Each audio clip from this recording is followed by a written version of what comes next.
There we go. We are.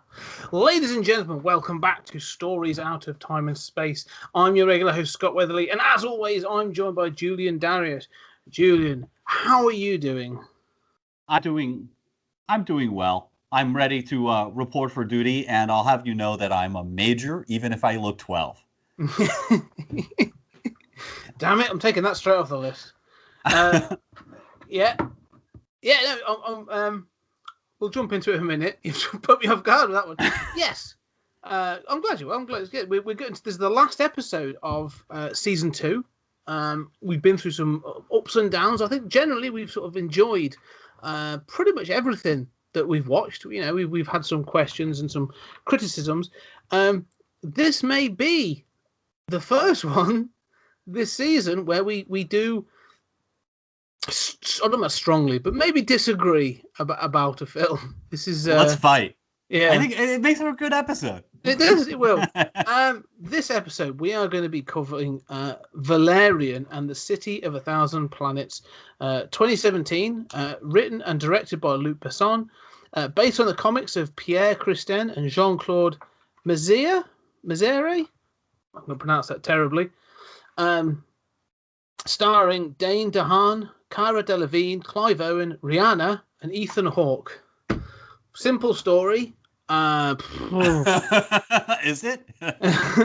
Plot synopsis. Dane DeHaan plays Valerian, or Major Valerian, clearly on a quick path to promotion. A government agent for I'm not entirely sure what government of Alpha, which is possibly the Earth Federation, Human Federation. Yeah, I think it's the United Human Federation.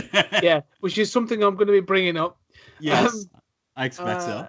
And he is sent on a mission when basically a part of Alpha, which is like a space station, becomes uninhabitable. There is something in this space station that is growing, which they call it's like a concentrated evil at one point.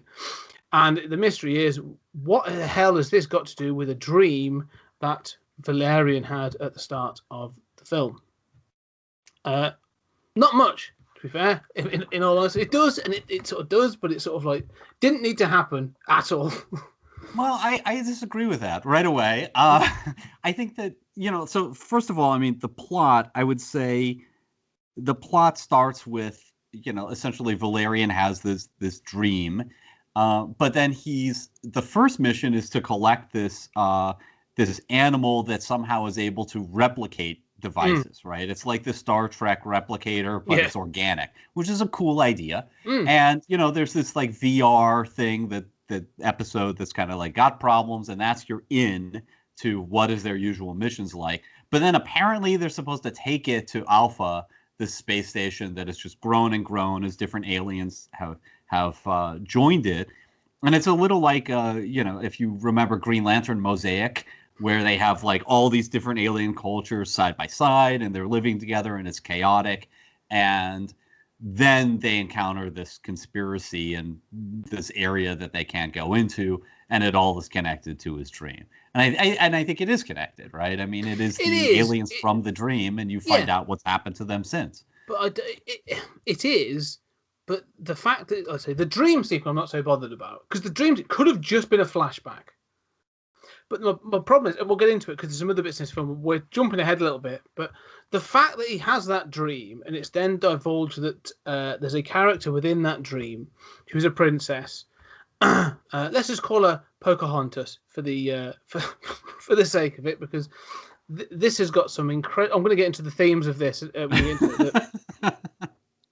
But yeah, she basically comes back that she has possessed him in some way through through time and space. Again, I kind of like some of the bits and pieces. Some of the ideas in this are really good.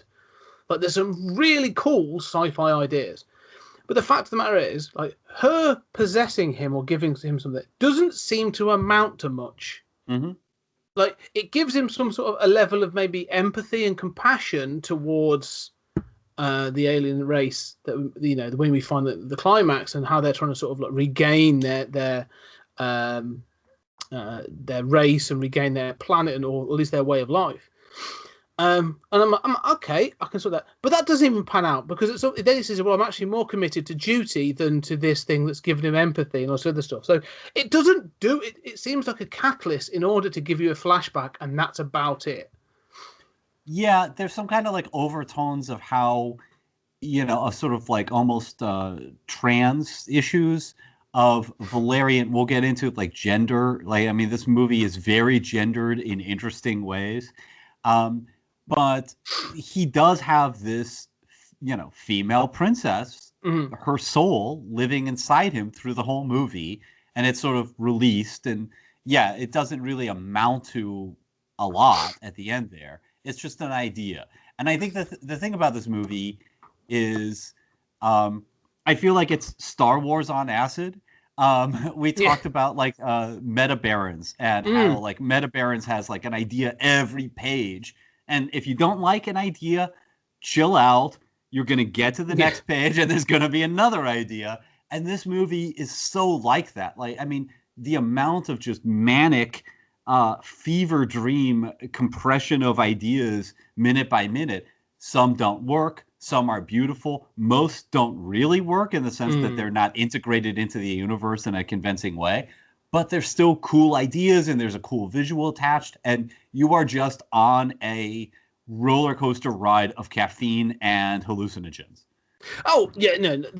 First and foremost, the visuals in this film are stunning. Like, if you're going to watch this film, if you are going to watch this film, like, watch it on the biggest screen possible. I mean, if you watch it on Blu-ray or like high def, even in 4K, this film is a visual feast. Like, everything down to like not just the CGI, because the opening sequence is all obviously it's computer animated and it looks amazing, but even the costuming throughout, the costuming in this is awesome.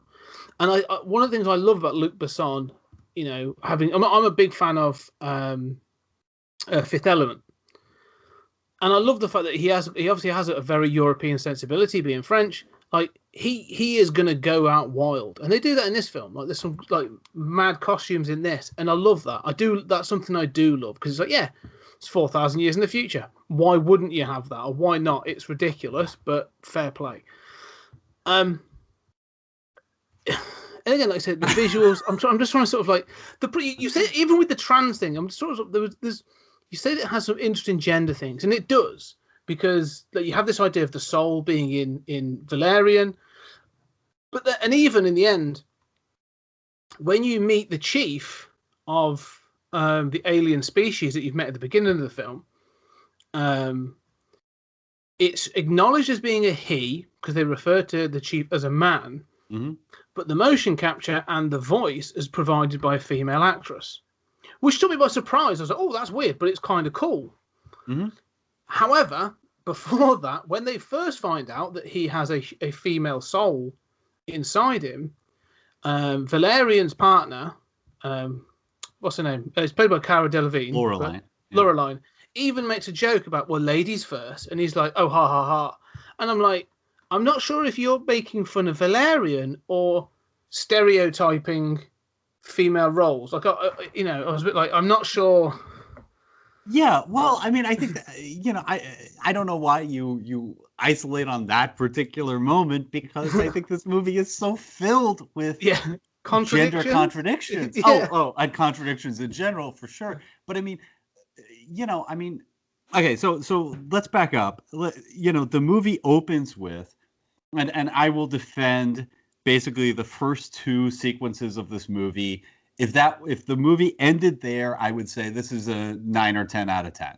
The movie opens with, they play ground controlled Major Tom over what's basically a music video sequence that's kind of like, the opening credits of Enterprise, where it's like we're going into the future and then we meet up with the Enterprise, where you see the space station being built, and, they welcome international cooperation, like the Russians, and then the Chinese come, and then there are Indian astronauts, and then an alien ship, like a giant alien ship has come to Earth, and they greet the aliens, and then they greet another set, and another set, and another set, and it's the same sort of like handshake repeated, But the alien designs, most of them are just on for 2 seconds, are some of the most brilliant designs I've ever seen. There's more good design work just in that sequence than in most celebrated, blockbuster movies.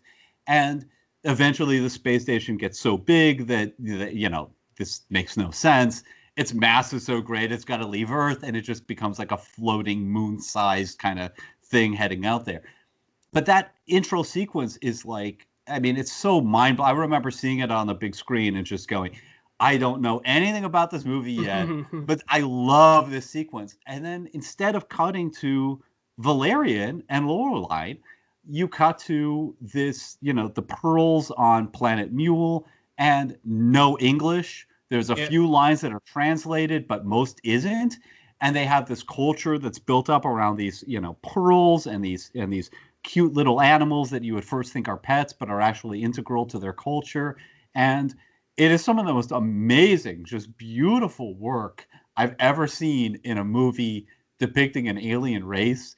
It is so totally alien, and yet also so beautiful, so intoxicating. And you watch their culture sort of be destroyed, and then you cut to Valerian. Up until the cut to Valerian, I am just completely sold. The rest of this movie could be a dumpster fire, and I will still love it. And the rest of the movie is a dumpster fire. But it's a dumpster fire filled with, amazing ideas and scenes. But I will say, that cut to Valerian is so rough for me. Because you cut to Valerian, and the dialogue, first of all, they look like little kids. And, they're both beautiful. They've been chosen because they're beautiful. But then the dialogue is about how he's a player and he's been with a lot of girls, and they refer to it as his playlist, and he's trying to get Lorelei to be with him, and none of that works. I mean, and the dialogue is bad, the acting is bad, and I just feel every bone in my body says, I want to go back to that stuff. This is, and as I said to you before we started recording, watch it this time, it reminded me why I couldn't get through this the first time. That scene where you first are introduced, I'll go back to cover the opening scenes in a minute, but the that opening scene, the first bit where you meet Valerian and Lorelei, played by Dane DeHaan and Cara Delevingne, I watched it up to the point where they dock with Alpha, the space station, and it was at that point where I'm a bit like you. I'm like, I can't watch this. This is awful. And that's where I stopped and I dipped out. I was like, this is 2.5 hours long. I can't give it that amount of time. I'm sorry. But you are totally right. The openings of this film, it lies to you, because that scene where they meet all the aliens and all the different races is both sort of heartfelt and humorous. It feels. It's obviously told over a period of hundreds of years that these different species come into it. But the first one, the first one in particular, they're sort of, because they're in. There's no gravity. It's obviously the International Space Station catching up with something else. I think it's meant to be American and China, and they sort of hug, and then they sort of introduce more, and then it builds and builds, and then you first meet the alien, and it sort of, he puts out his hand to shake, and they do this shake, and it almost becomes instead of being an Earth tradition, it's almost becomes the alpha welcome. You shake the hands of the commander of the station, which is quite cool. And it goes through, and you see these commanders, and some of them are a bit I've got to. I don't know how's this going to go. I can imagine it being a nerve-wracking situation. It's a brand new species. I'm the first person to engage with them, and it's played in that well for about a minute and a half, 2 minutes, maybe even longer than that. But it's really good, and I'm like, okay, I'm digging this. This is cool.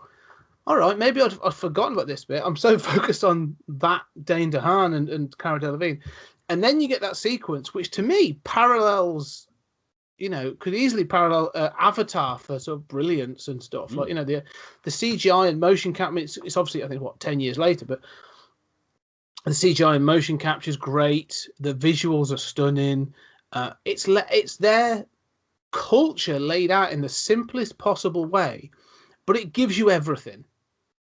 It's almost like a shorthand, and some of it's a bit cheats and stuff, but like you said, there's no English. It's all visual. It's all sort of done through what they show you, but you understand everything.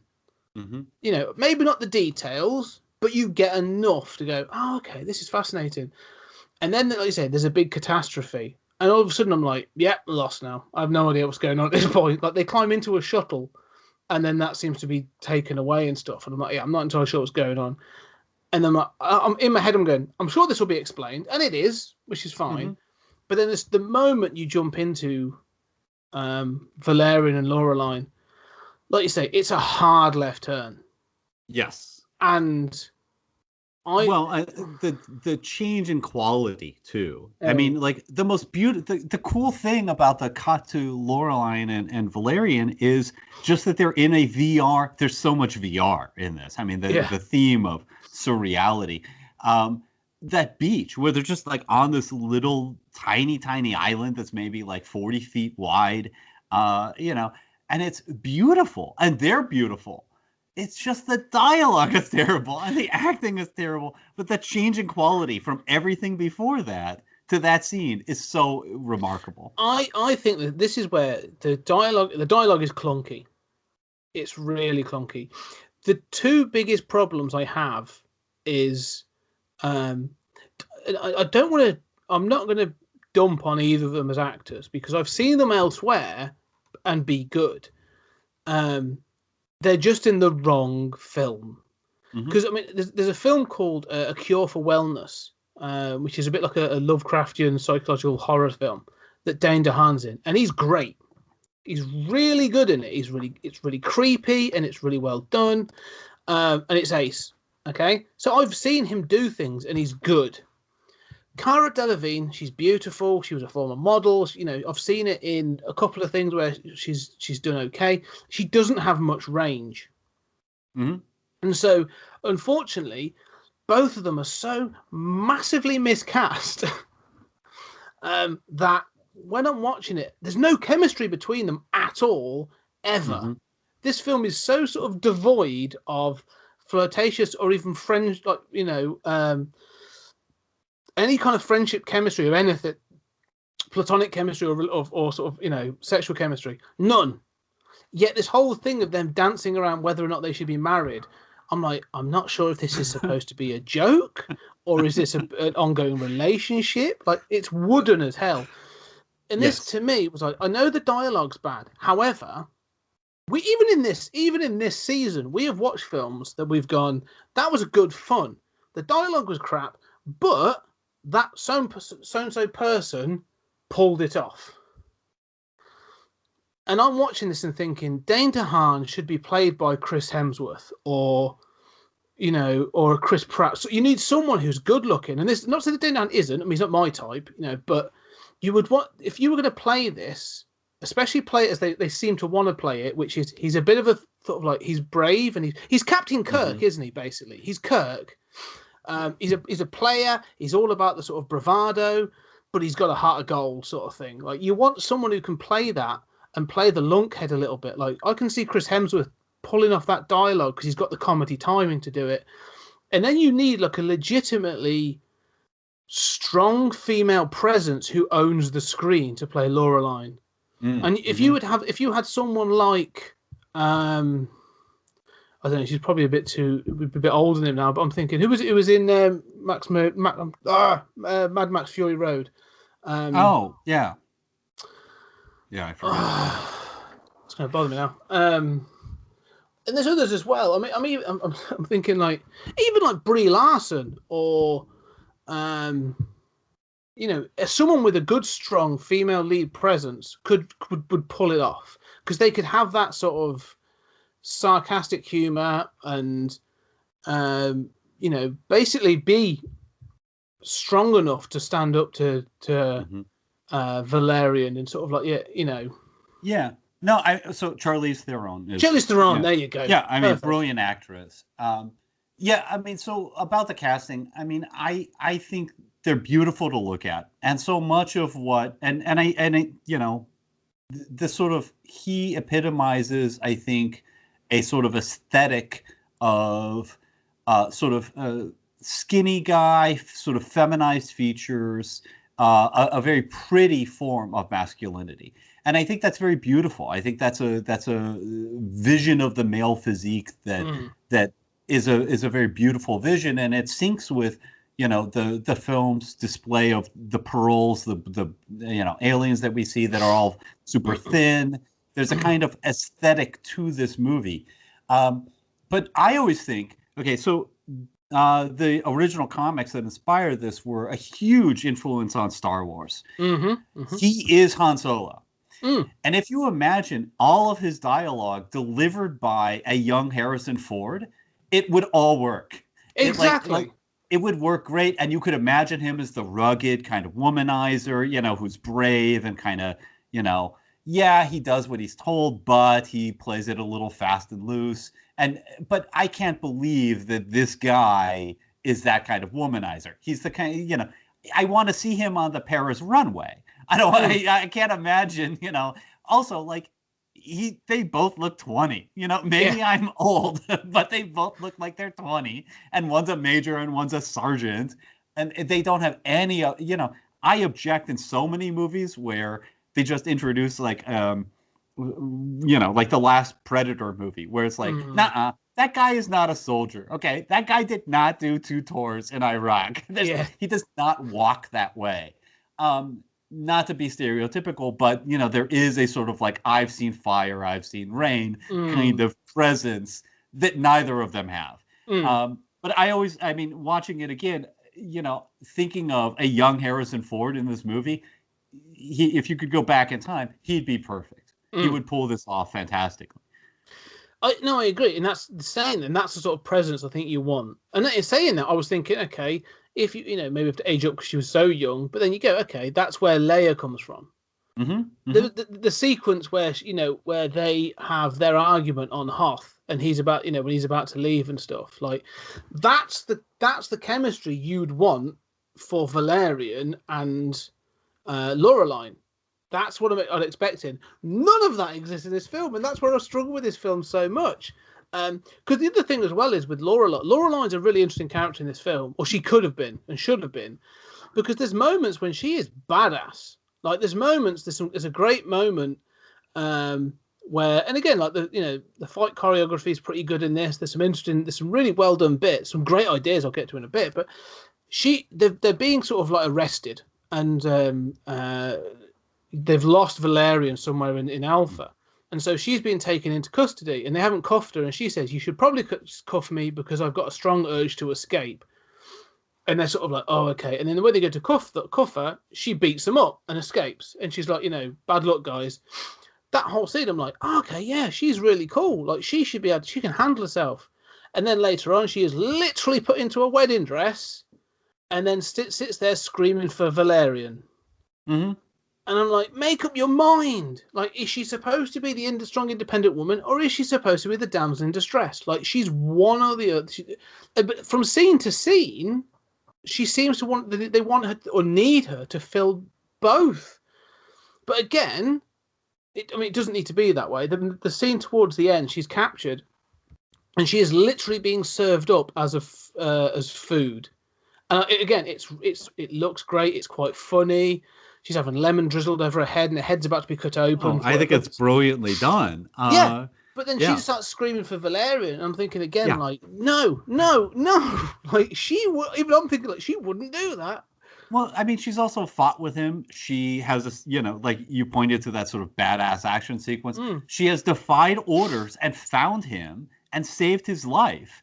And then he instantly assumes this kind of like, oh, okay, I'm back in the masculine in charge role.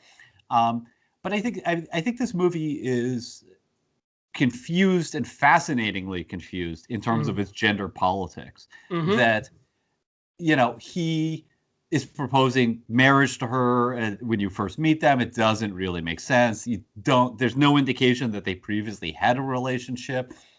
He seems very bound up in sort of traditional masculine values.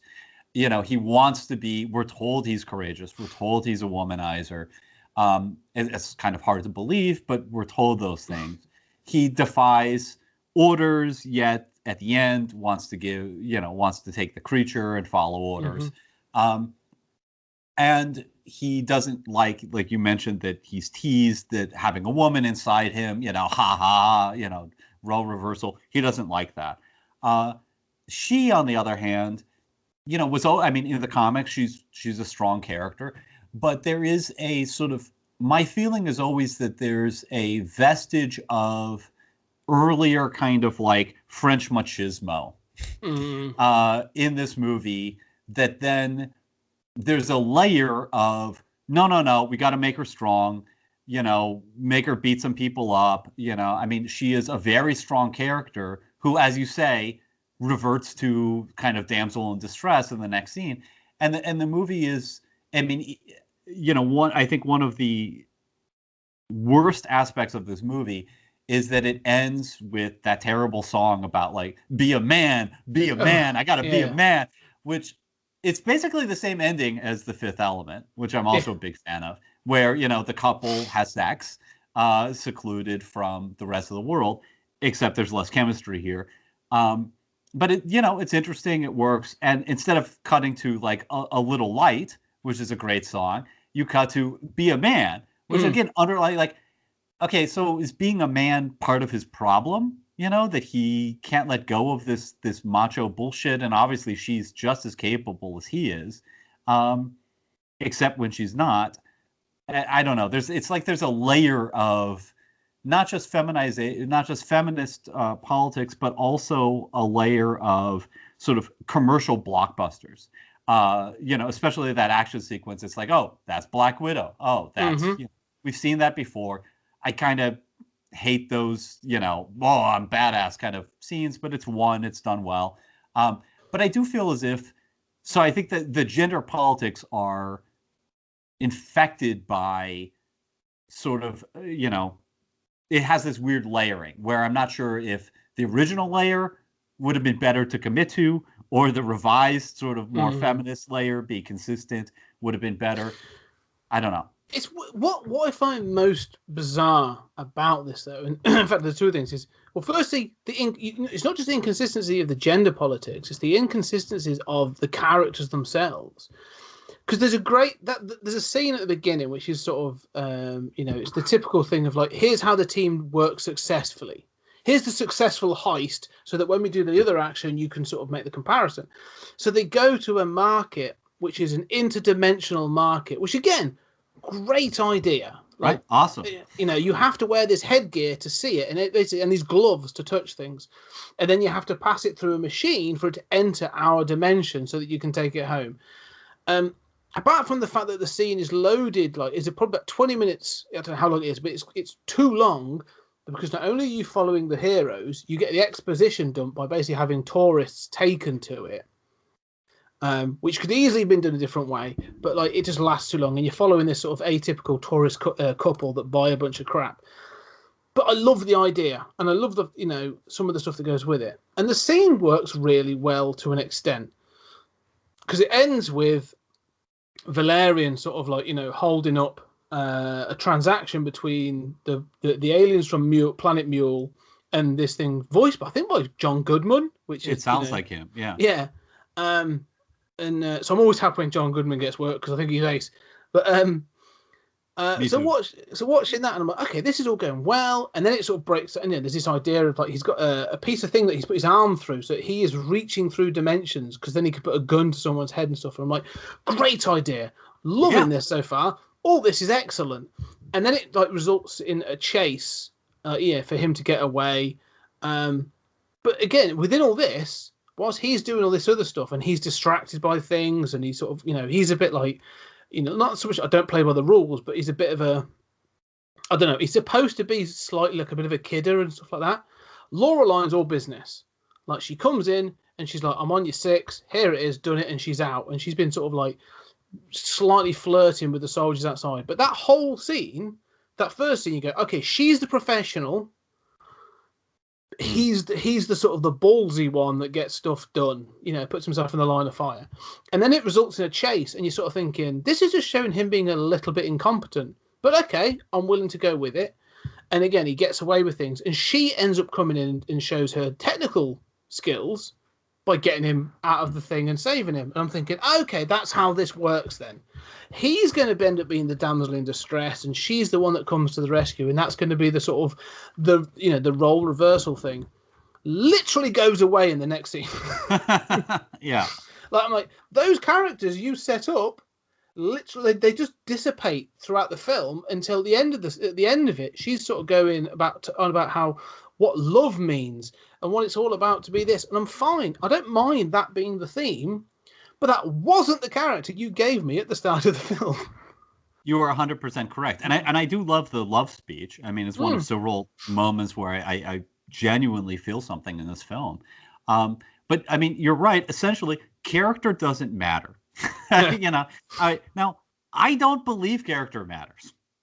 We've talked about a million movies. To me, like when we talk about the character, okay, so I have a weird brain.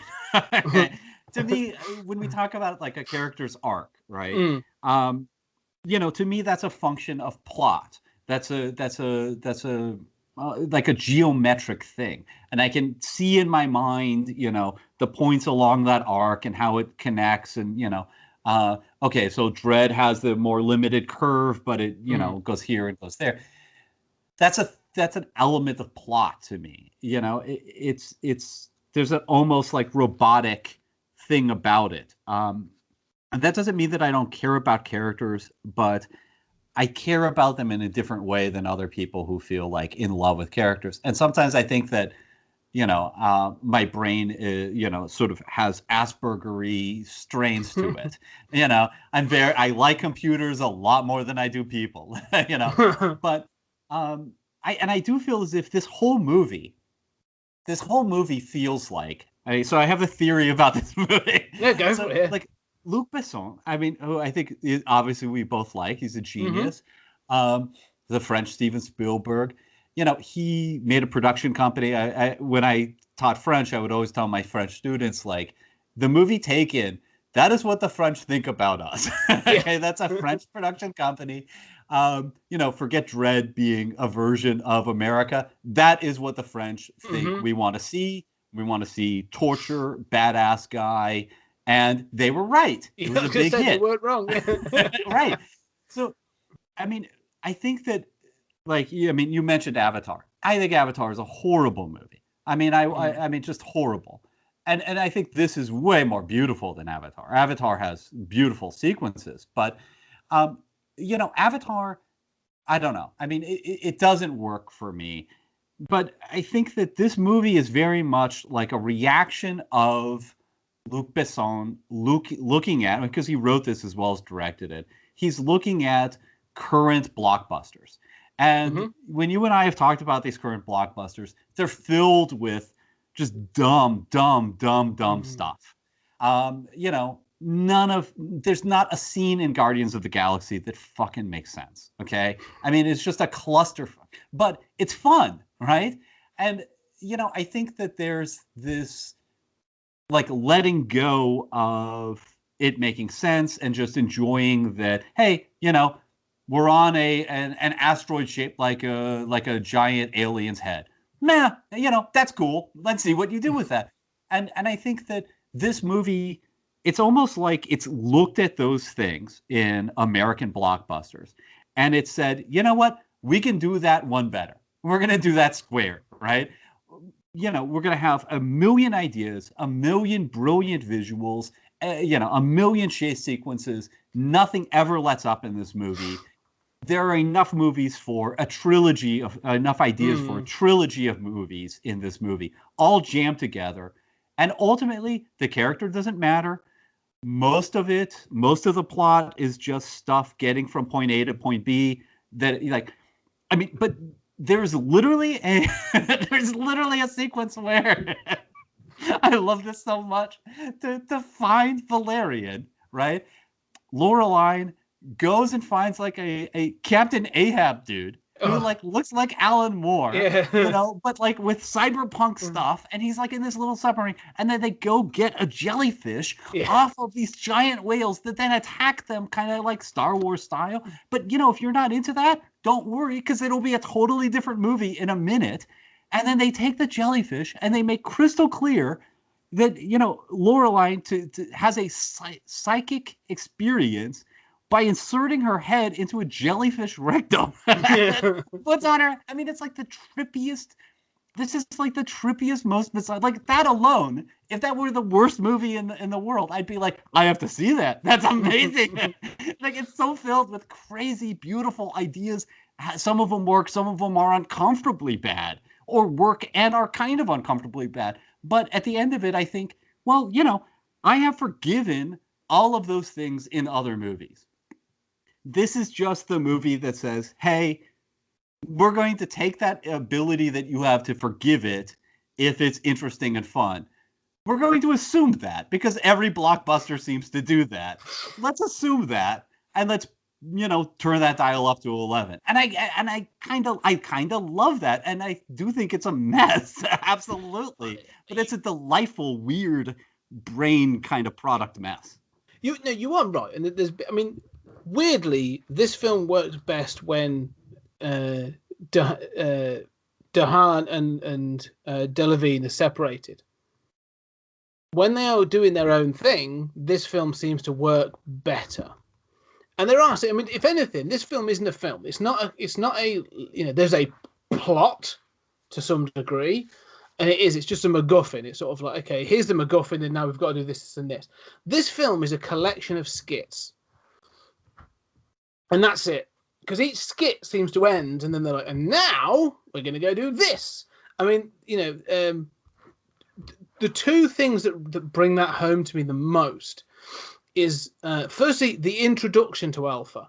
So they're sort of docking their ship, and despite the fact they go home sweet home, this is clearly where they call home.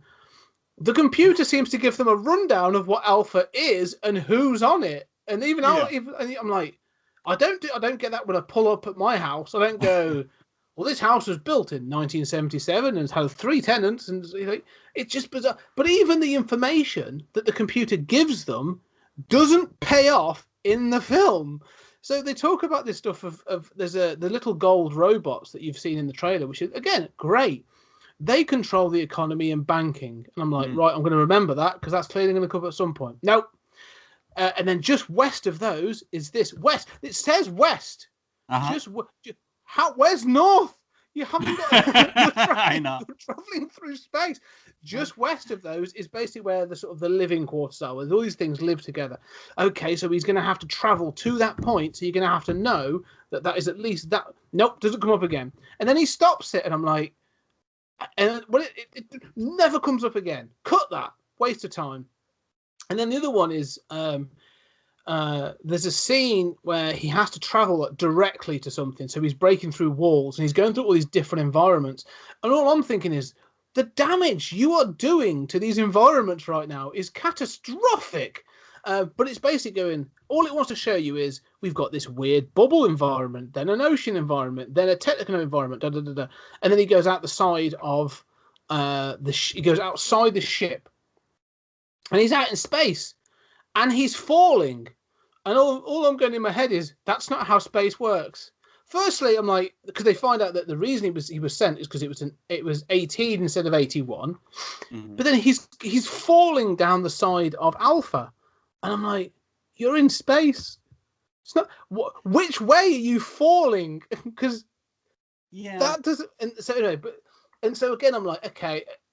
Instantly, I'm like, that's another info dump. You're telling me this is populated by totally different things, and you want to show me the environments. Fine. I'm happy about that. That looks great. Don't then top it off by a stunt that makes no sense.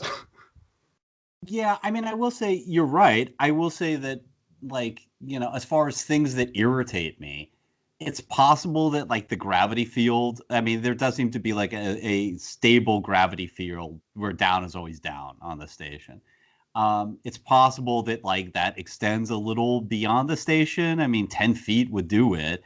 But yeah, you're right. But again, I feel there are other things that are just, I don't know. This movie is such a blend of class A brilliant stuff and absolutely daft stuff.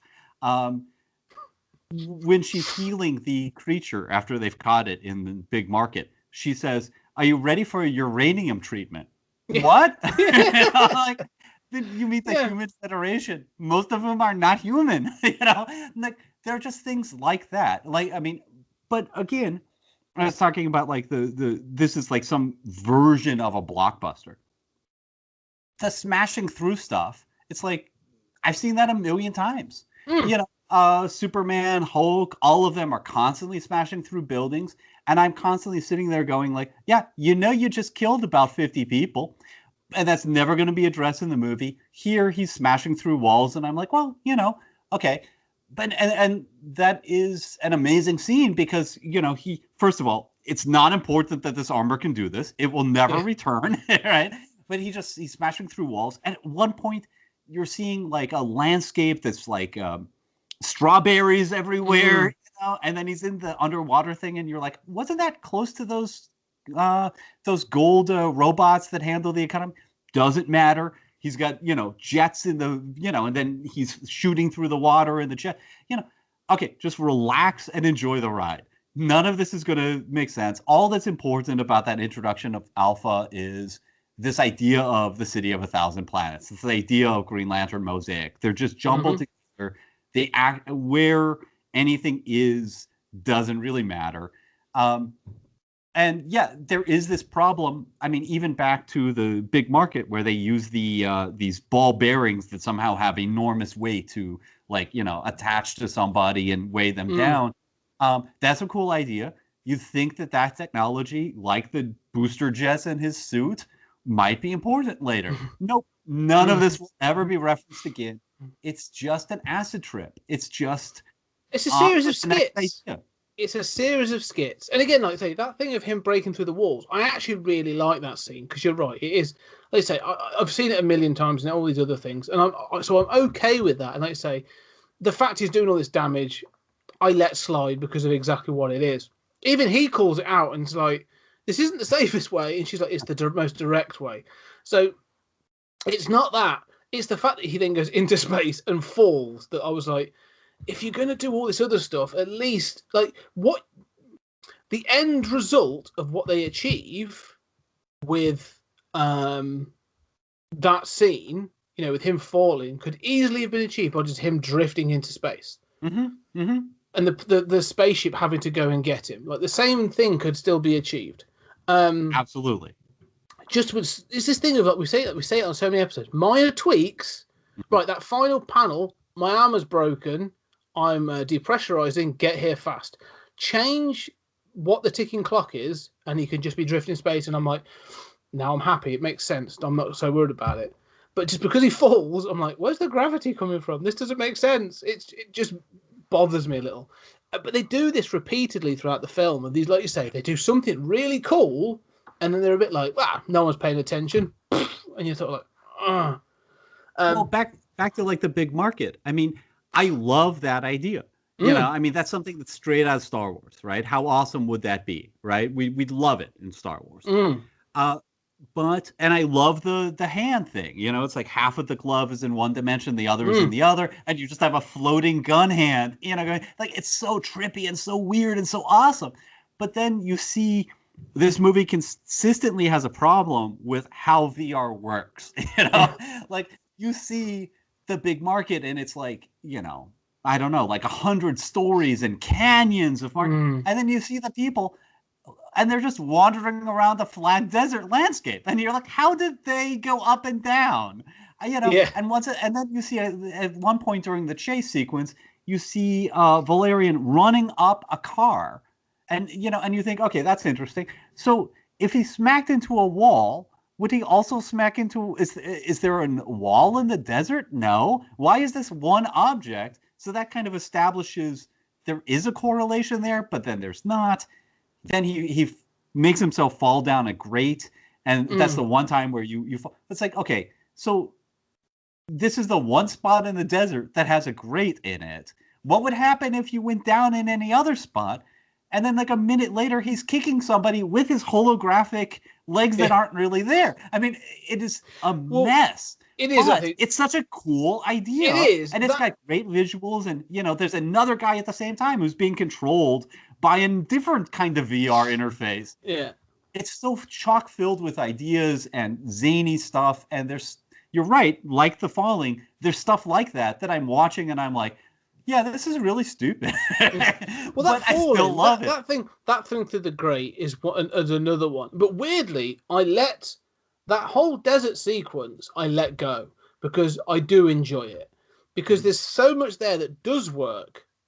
I think it's almost like the hit rate, like that ratio of like, if 80% works, I'm willing to forgo that 20%. And unfortunately, as the film goes, skits, and that's all they are, they jump between that. Because, like you get shot by those ball bearings and they're all over that glove. They are in the other dimension. Right. So why does the weight in the other dimension impact on the grate he's sat on in our dimension? Like, it shouldn't make a difference, but it does. So again, like you say, it's silly. But for some reason, I'm willing to forgo that. But then there are other things later in the film where I'm like, I can't, nope. Because I think it's because part of it comes down to that sort of consistency of ideas. And because that whole thing runs so fast in the desert, and because it has a net end result of taking the story a little bit further and it introduces all these elements, I'm like, okay, I'm going to go with that. But let's go back to the thing of breaking through the different environments and going out into space. Like, doesn't have a net result. Doesn't do anything. It doesn't prove anything. Doesn't forward the plot in any way. He's captured by the spaceship and they go, take him to the right floor this time and he'll get off. So it's like, well, it hasn't done anything. It hasn't forwarded anything. It hasn't shown me any characterization. It hasn't shown me anything. It served no purpose. So it's sort of like that hit ratio starts to fall. But there's other scenes later on where we talked about the inconsistencies of character. The character of Valerian is supposed to be this player. He's got a playlist. He's meant to be all this one with the ladies. We meet a character called Bubble later on, played by Rihanna.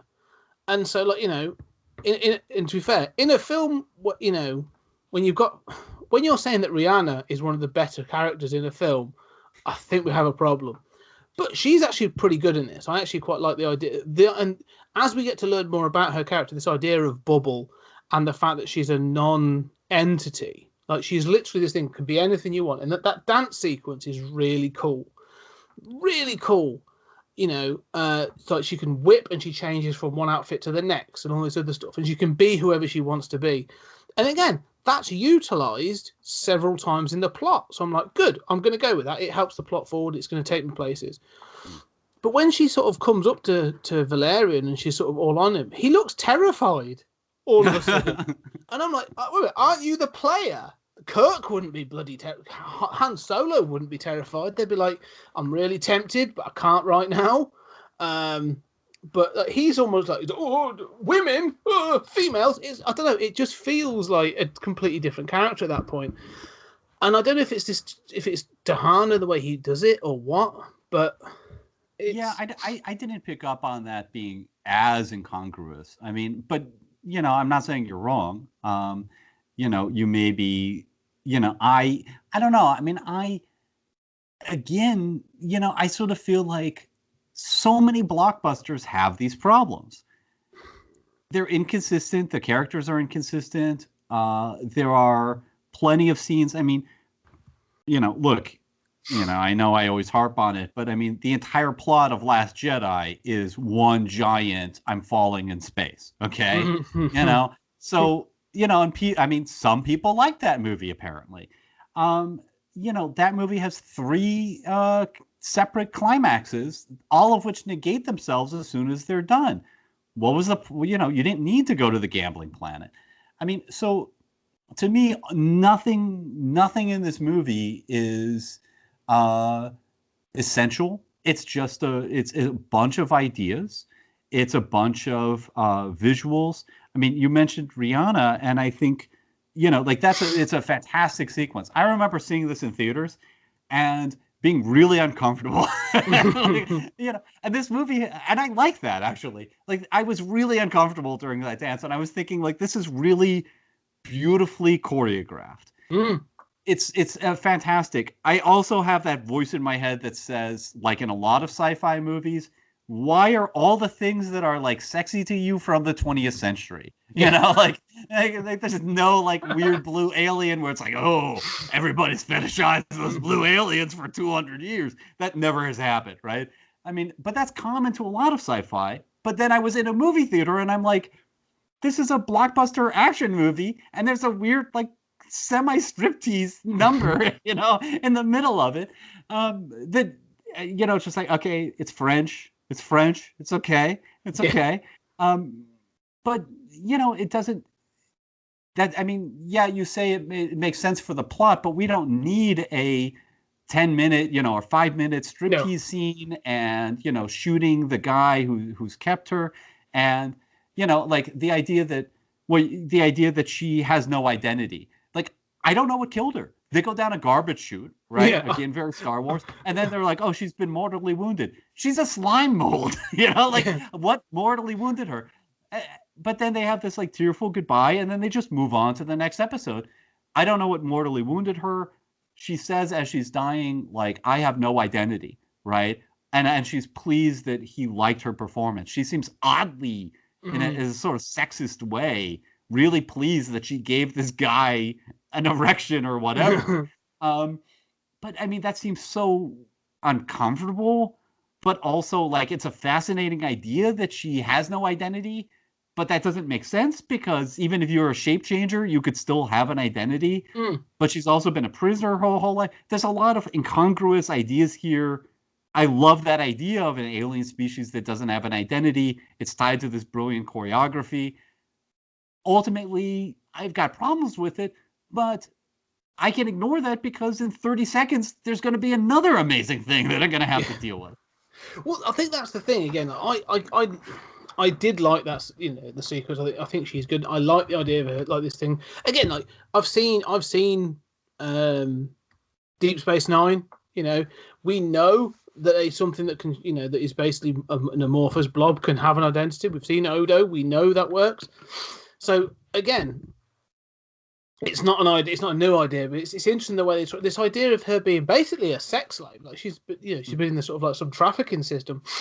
Weirdly, that Ethan Hawke is the one playing that guy. Like, that's a weird role. Like, clearly doing it as a favor, maybe. But yeah, like that thing of her being the artist. It's almost like, I took it, for me, that whole thing is like, look, this is my existence. The only thing I got is giving people some sort of pleasure in some way. I've got this. I see an artistry in it, and if it's appreciated, then it almost validates what the one small thing that she had. And so I kind of find that end touching when he says to her, like, no, you're an artist, because he's saying what she wants to hear. I thought that was quite touching. It's one of the few things in this film where I'm like, yeah, I'm with that, and I get it, and I'm on board with it. Again, I was actually going to ask you what killed her, because I was a bit like, I didn't see anything happen. I don't know. Like, they must have cut something out, or they missed it, because she's been in a fight. But even during the fight, she shows that she's able to morph around swords and stuff. So I'm like, I don't know what's killed her. I have no idea. So, yeah. But again, like they utilize her. She becomes a Deus Ex Machina to get into this place that, for some reason in the plot, they have determined that only as... This is the weird part again. The incongruities in this film. So they have to get into a part of Alpha that is populated by these sort of like brutish aliens that are basically very xenophobic and don't like mixing with other alien types. Yet they've come to a space station in the middle of space populated by thousands of other spaceships, like races. Why come? Why be there? Their king, they have a king there. Doesn't make any sense, and that sort of bothered me. I was like, okay, that's sort of, but again, I'm going to let it go. It's sort of like, but again, you are right about some of the blockbusters that we have talked about. This is a bit like Barbarella, the same sort of thing, where we've gone like, the ideas are cool, the visuals are cool, but just something's not quite right there. There's something in the plot. I think the difference is Barbarella runs in at about 90 minutes. Yes. This is 2.5 hours, and I'm a bit like, if someone else who's given this a bit of a run through, someone who's sort of sat down with Luke, and gone, okay, I'm going to take my red pen and we're going to start scratching through stuff. I can save you 20 minutes. Let's do that. I think if it was shorter, I'd be a bit more forgiving. I think that's a part of the problem. I feel about that with, like you said, we've said about MCU films and other films. Like, if you have to take 2.5 hours to tell a story, you're telling too much in a lot of cases. Well, and I think like those other blockbusters, you don't need that amount of time. No. The core story is easy to do in 90 minutes. In all of these movies. The issue is that, like, I think this has more. You were talking about Barbarella. I was also thinking about Flash Gordon. I also think this movie doesn't wink at you enough to sort of like let you know that it doesn't take itself so seriously. I mean, maybe that, Major Tom stuff at the beginning, it should be a clue, but that alien sequence is that, basically, it's not hard science fiction, but it's serious science fiction stuff. I mean, and then you cut to, these adventurers and lots of stuff doesn't make sense. But all of these little side eddies of the journey, like, my objection there is more like you have the generals talking, the military commanders of the base talking about like the sector that he's in.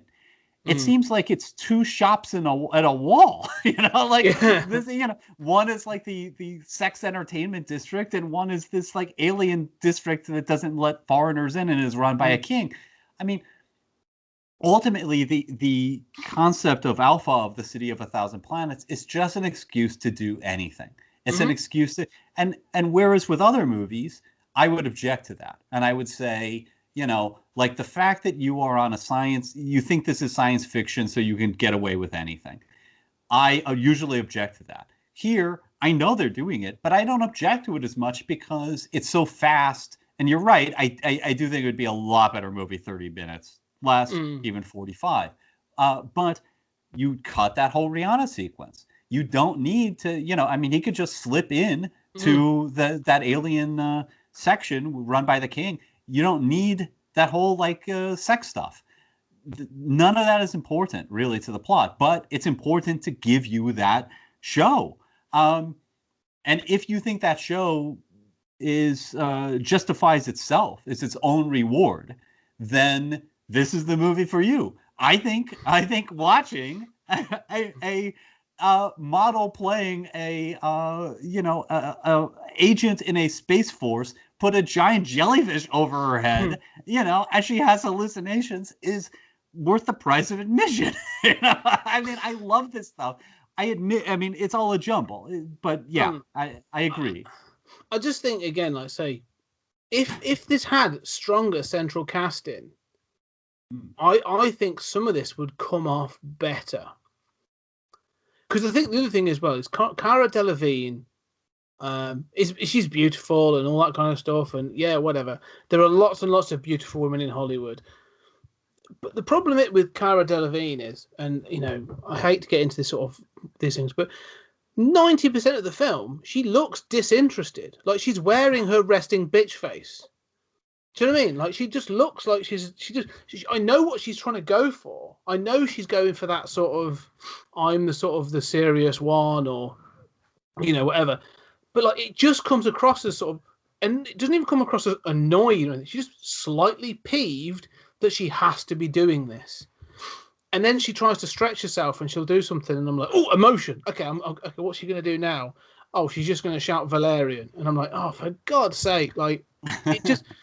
And that's where I think, like, if you had a better actress in this role, in both the roles, and in my head, I'm thinking, like you said, like a young Han Solo. If this was Han Solo, like if this was younger Harrison Ford and Carrie Fisher, that energy, this whole film, as you said, the silliness, I would be like, I'm on board with this because it's ridiculous. Because I can feel that energy coming through. And I think in a modern way, there are people I can think of that would play this better. Like, I went to Chris Hemsworth because I was thinking sort of that sort of comedy timing, but he's probably too hunky to do that. You need someone a bit... I agree. Yeah.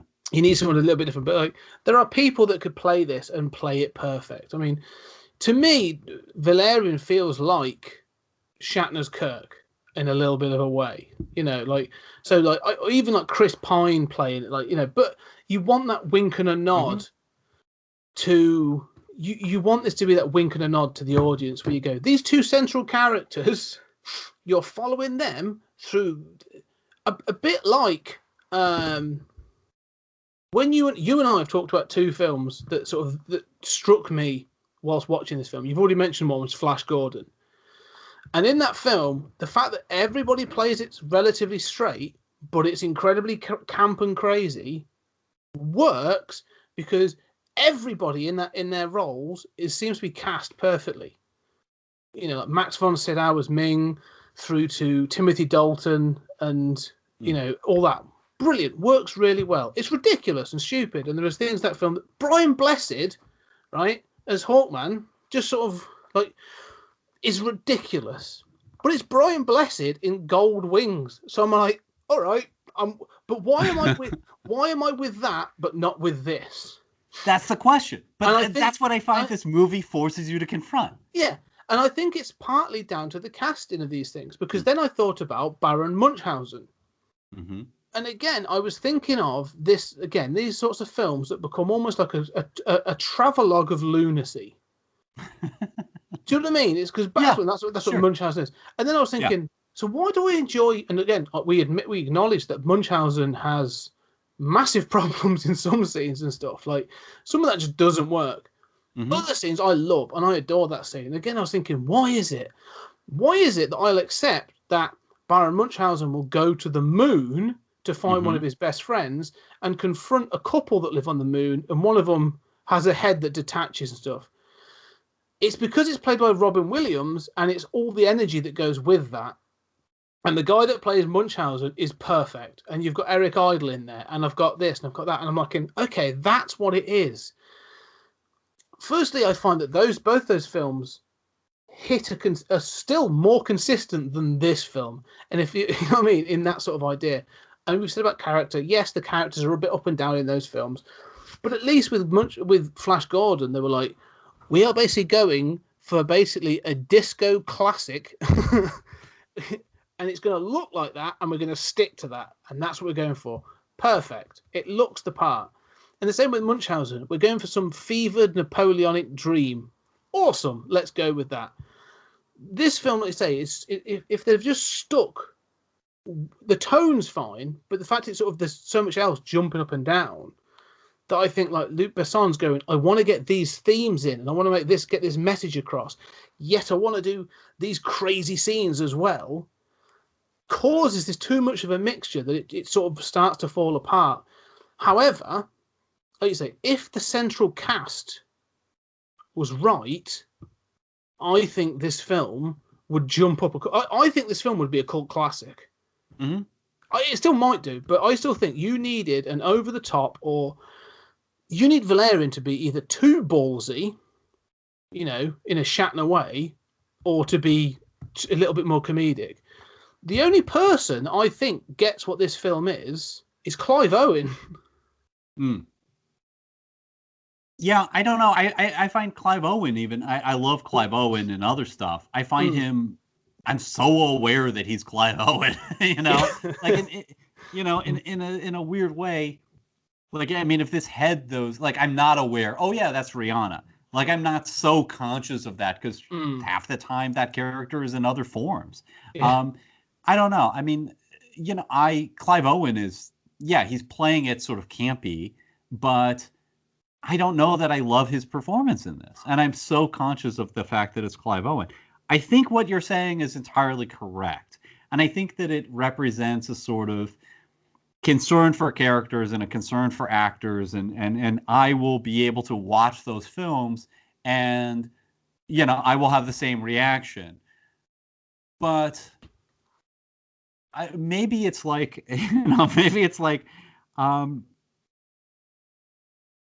we get into these questions of sort of what do we forgive and what are we willing to forgive?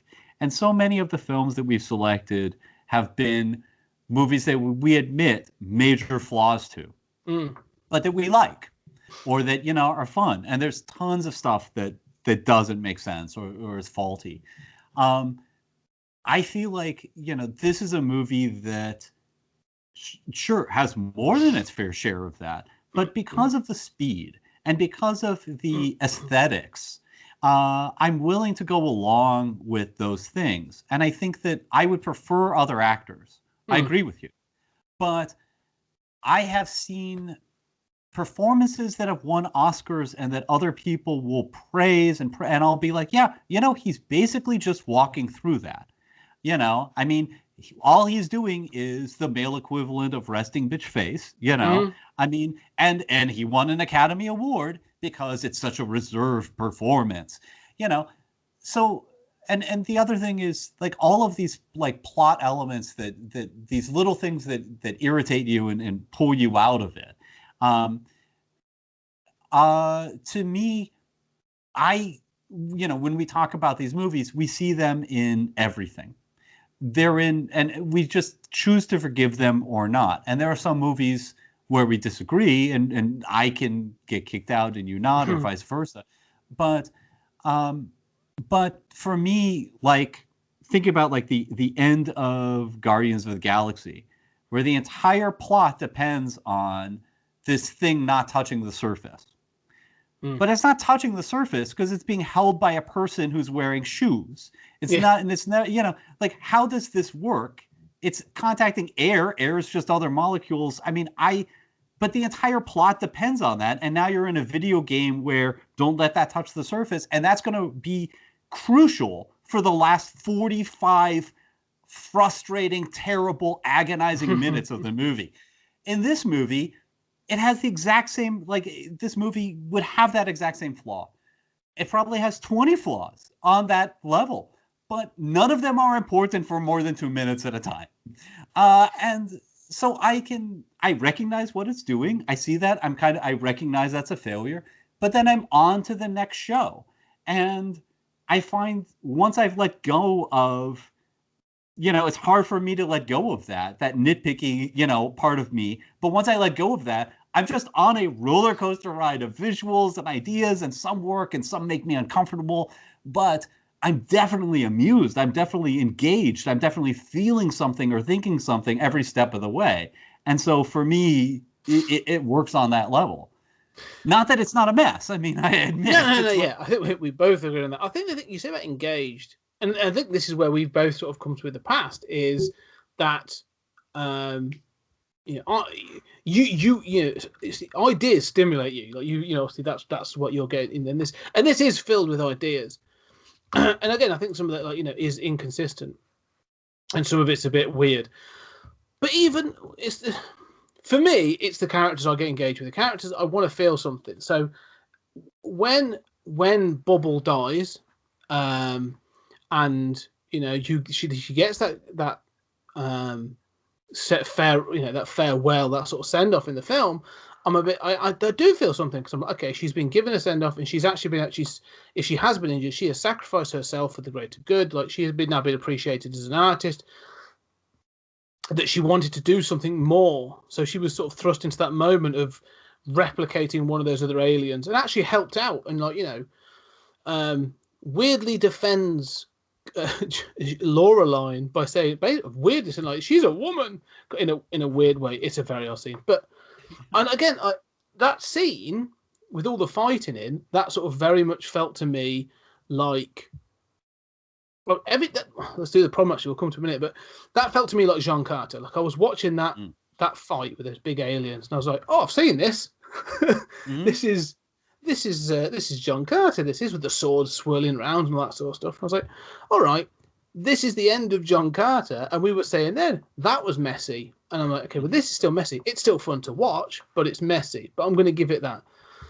And as you said, then Bubble dies and they move on. And then you get to the main climax. And all of a sudden, Cara Delevingne, they're now talking about, or Laureline's now talking about love and what she expects from Valerian and all this other stuff. Yet you've got this sort of countdown of these troops, and then these robot soldiers and all this other stuff coming in. And there's, again, parts of that I'm really digging, where I'm like, oh, there's a ticking clock, and they've got to get it done, and I'm sort of invested in that bit. And then it becomes just another, like, shooty mess. Mm-hmm. And I'm a bit like, I don't know who's won this. What's going on? What?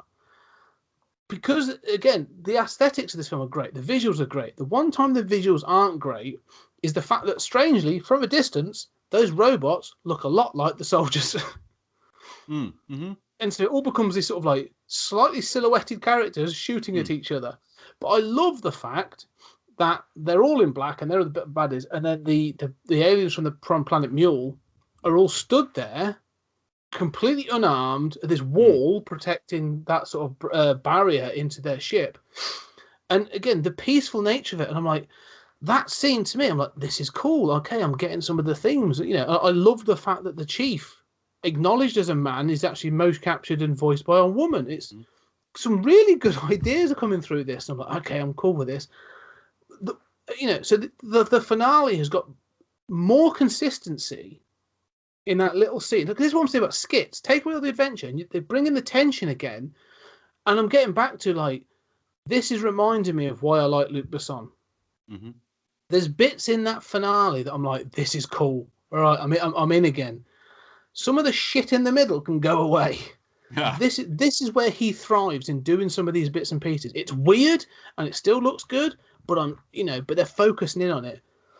And the plot itself focuses in on something which, and again, this is where I think this film has too many themes. It's trying to do too much. Because the theme of the film is, or the plot centers on the fact that however many years ago, 30 years I think it was supposed to be, a younger Clive Owen was a commander of a ship, and during a battle felt that the only way to do something was basically to level this planet that he was told had an indigenous population on, but they were not as advanced technologically. So he sacrificed the population of that planet and this chief's daughter, as it turns out, in order to win this battle, or in order to survive. And he then gives this thing of like, well, what's this one planet to my soldiers? At that point, like 500,000 soldiers died, and he's like, well, 6 million indigenous people died, and it becomes this imperialistic story then, which could be the cavalry killing Indians, or the Western expansion, or British imperialism in some of the country. Like, it becomes this imperialist story, and all of a sudden I'm like, it's cliched as hell, which is why I could happily call her Pocahontas, but it's no more cliched than Avatar. Absolutely. But I'm digging that, and it's okay. All this stuff about, as you said, about gender that they keep trying to sort of like, he's struggling to understand. I'm like, look, go away, talk yourself through it, figure that out, and come back. But this other stuff, if you want to make a comment about Western imperialism and how we treated indigenous peoples across the world, I'm all for that. On a planet populated by, on a space station populated by 1,000 different races, and now the people that run it have been off and killed one. That's interesting to me. What's the fallout of that going to be? How's that going to roll out? How do you justify that against everything else that you've done on Alpha and all this other stuff? Why isn't that the story? And so it kind of is. I mean, it just is a bunch in the middle. That's it. Like, that's what I'm like. The finale of this film is really good, and I enjoy it, and I love that idea. And that's when I like Clive Owen, because he's playing it. He's a bit arch. He's a bit camp. But it's dealt with, and that's the problem. It sort of just gets dealt with, and then he's left hanging there. And I like the fact that I like the fact he's arrested, not killed. Mm-hmm. Because it's too easy to just have him killed by they have their revenge and walk away. No. Like, he's going to face up to this, and they've got to face the consequences of it. Amen. And so I like that. It's just the fact that, like you say, there's this chunk in the middle that's just so messy. But when this film works, it works really well. And I kept thinking back to Fifth Element. And again, I'm like, that's a film that's in places it does get messy and everything. But again, the fact that, like, this whole thing's like she's the fifth element and all this other stuff, and it's got some crazy aliens in it, and all that is forgiven because, again, everything else seems to work in that film. And I get to the end of this film and I'm saying the same, like, oh man, that finale, that opening and all this stuff, and that finale, forgetting the relationship shit that doesn't work, is so good. What the hell happened in the middle? Well, I mean, I think Fifth Element is. I love Fifth Element. I mean, I saw it in theaters, and I was the only person in the theaters. And I instantly understood. Like, I didn't know that Mobius had any connection to it, and I was like, yeah, he consulted on this. I know it before I saw it in the credits. But it is a clunky movie too. It's just a slower, clunky movie. I mean, you have a sentient, expanding star in that movie. Okay, come on. You have, the Fifth Element and these, like, why would you design something using, Egyptian flying saucers that, needs to be exposed to water and fire? I mean, none of this really makes sense. But much in the way of, like, French sci-fi comics, like, Metabarons and Incal and stuff like that, it has a sort of internal, it feels right, it feels cool, and I have objections to it. My logical mind can kind of make these objections. I think that the conclusion of this, you're right, I love those themes. I love what happens to the Pearl after Planet Mule is destroyed. You do have to believe that ship that they went into, the wreckage of, somehow could survive the planet being destroyed. But then, and I've seen that in other French comics too, sci-fi comics. But then I love this idea of how they learn and they build a new civilization. It's sort of like, American Indians having lost their culture, embracing modern technology. I love the multiculturalism inherent in the City of a Thousand Planets. I love the concept of sort of reparations at the end, that we did this to them. And yes, we're going to give them this replicator, that's important to their culture. I love those themes. And the whole story, I think, of Planet Mule is essentially really well done. I hate that, Clive Owen is left hanging there. I don't know how he was. I've always hated that. But I don't know. I feel as if, like, there's a sort of like rubber band of credulity that gets strained in movie after movie, especially science fiction, science fantasy. There are always these problems. I feel like this movie, not without some annoyance, but it essentially just takes that and just snaps it, 30 minutes in. And you're either going to, you're either going to accept that and be along for the ride, or you're not. And for me, all of those in-between scenes are still fascinating. They're still visual. I mean, they're wonderful. When he's in the sort of like sex area, there's a peacock woman. Yeah. There's a little person riding on the shoulders of another person. It's just like mind-blowing. Like, the number of just ideas and visuals per minute is just mind-blowing, and my brain is electrified. And I love that. And I end up feeling like, yes, I'm annoyed at all of those same things that you're annoyed with too. But, I'm so annoyed in other films where they strain that rubber band. I'm much more annoyed by that than the average film goer, where I just can't quite get past that. And here, they just say, clearly the American audience for blockbusters is more than willing to strain this rubber band. They don't really care about logic or sense. They want the visuals. And I keep thinking, we talked about Star Wars. This is Star Wars adapted for the modern blockbuster on acid. Nothing in Star Wars makes any sense. What is Star Wars about? Yes, you're going to come back and say it's about characters. I care about Luke. I care about these performances. I care about Han Solo. You're right. Absolutely. My brain is weird, and I see the characters as a function of the plot. And I see so much of what I love about Star Wars is those visuals. It's just the idea of, yeah, you've got a Death Star. You got a planet that's a weapon. How awesome is that? Does it make sense? No, not at all. But you got lightsabers. Why do you have lightsabers? Doesn't matter. It's a cool idea. This movie just says, hey, you know what? Audiences that's what they're looking for. They're looking for those visuals. They're looking for the cool ideas. Let's give them a movie that is more that just strains that rubber band, pops it, and just gives them more jam-packed per minute than I've ever seen in any blockbuster. It's not my favorite movie of all time. I like controlled narratives, right? This is not a controlled narrative. No. But as a mishmash of ideas, I think not only of Meta Barons, but people, talk about Grant Morrison comics of like, yeah, I don't know how it all fits together, but there's more ideas per page in the beloved Grant Morrison comics than other stuff. And maybe it's crazy. Maybe people don't know what to think of it, but there's so many ideas in there that your brain goes on this wild ride. And I feel that way about this movie. I know what you mean.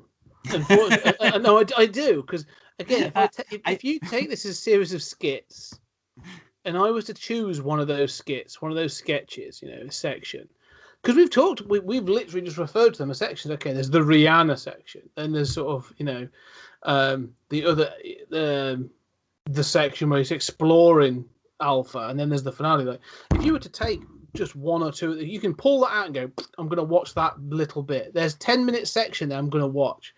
You could watch it and go, that's really good. That is.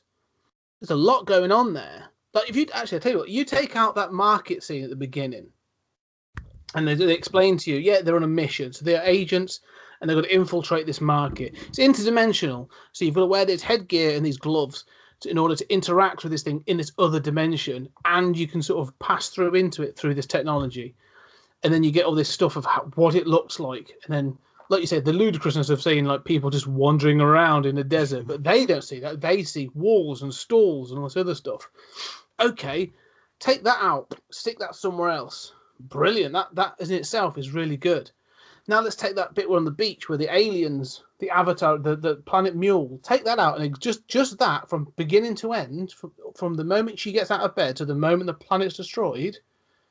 Awesome. That is incredible. Mm-hmm. Take that, stick that somewhere else, and then you do this, and you take them apart, and you go, those parts in themselves are all really interesting. They all look really, really good.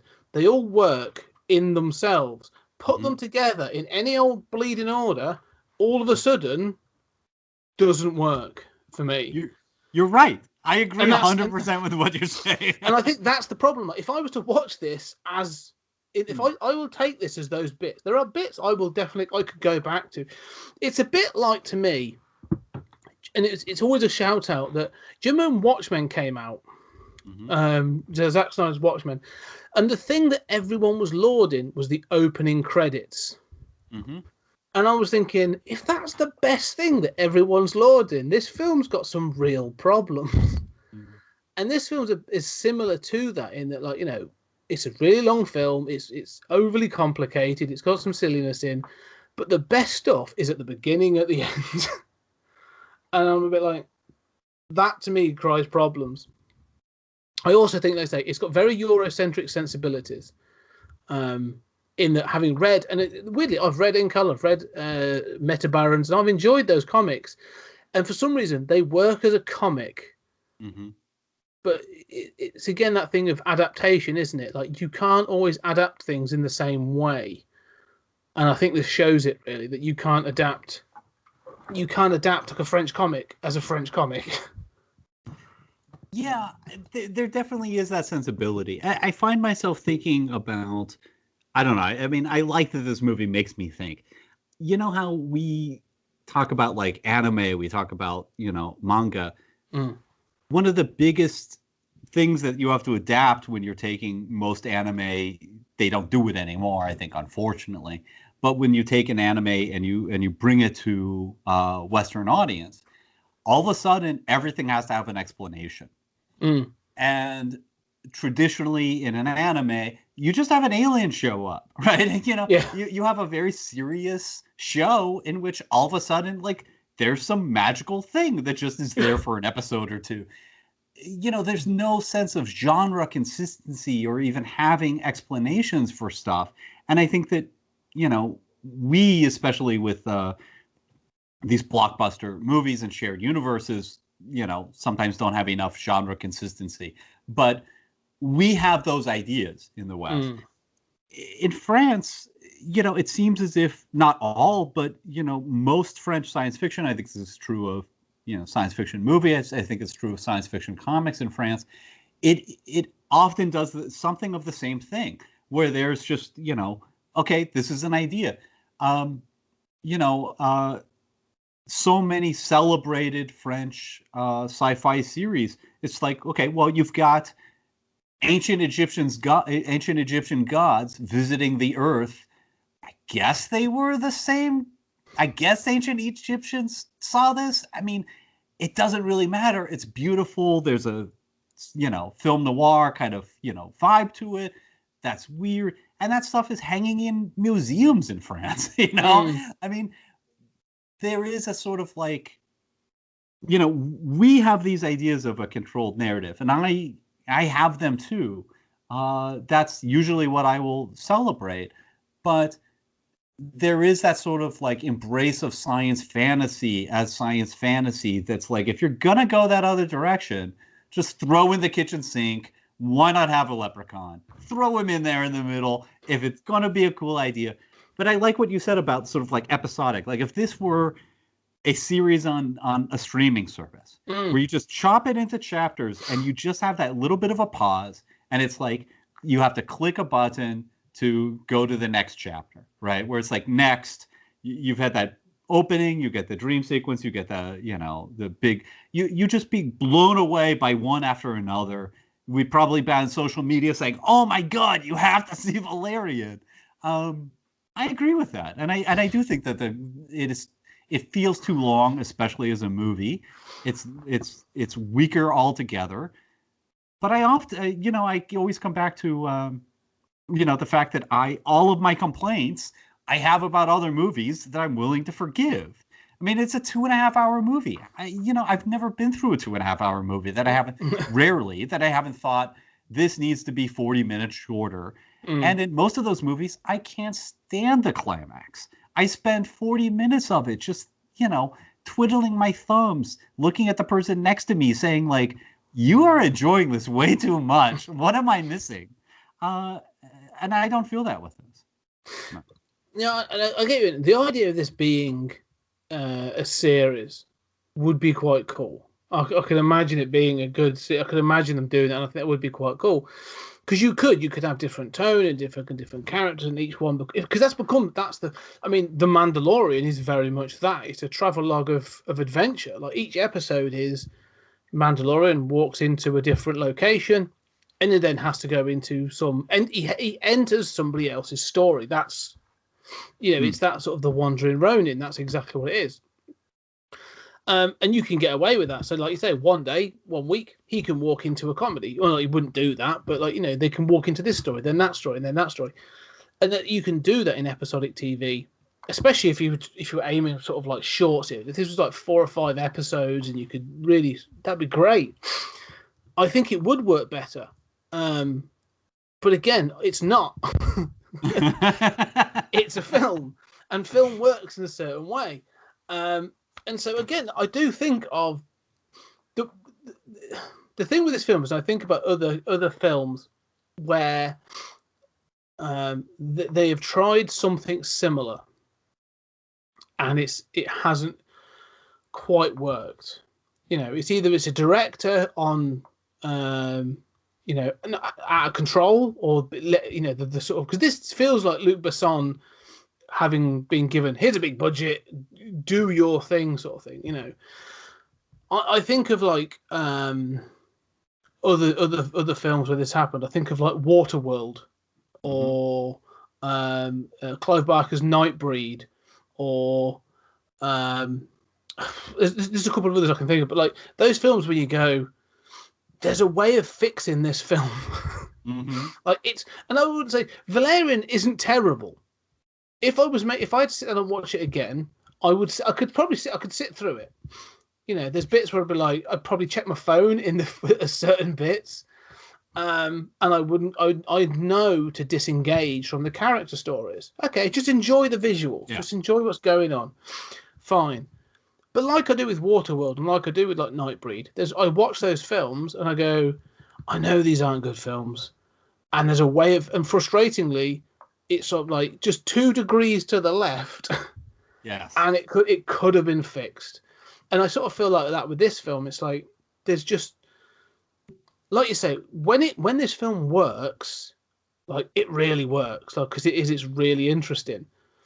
When it doesn't, it's terrible at times. Where like I'm just like checking my watch, checking my phone. I'm struggling not to sort of See, I don't identify with the checking my watch, checking my phone. And maybe that's the key difference here. I'm never bored. I groan. I mean, in my head, you're absolutely. I mean, I'm groaning a lot at some of the dialogue, at some of the ideas, things that don't make sense, or the gender stuff that's just uncontrolled. There's definitely a lot that I'm groaning in my head about.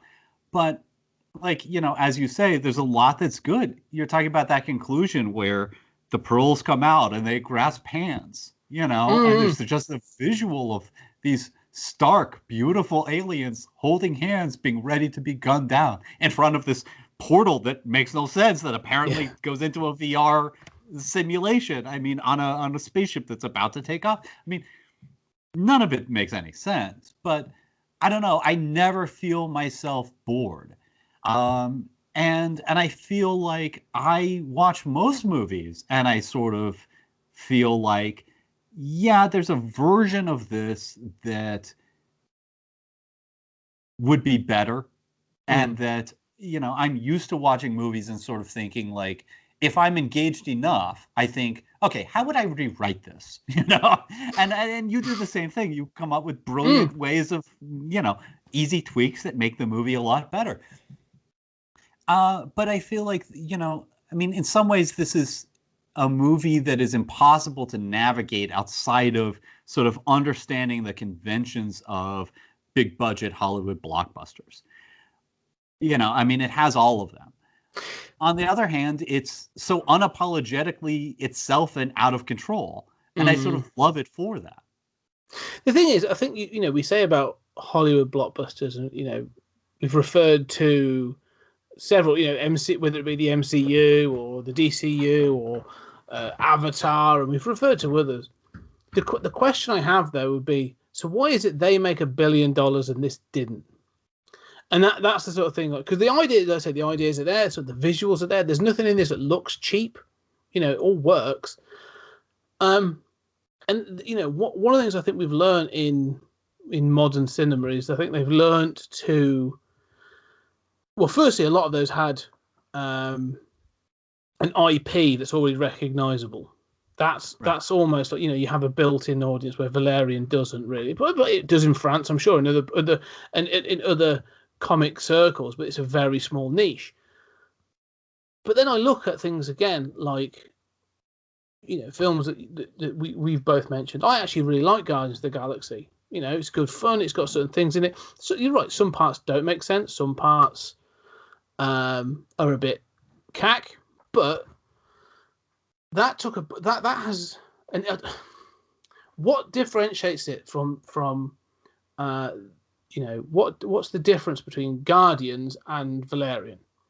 Why is it that one made 800 million and one? Because we can't stake that they're an IP that everyone knew. Because unless you'd read Marvel, like, nobody knew who the Guardians of the Galaxy were.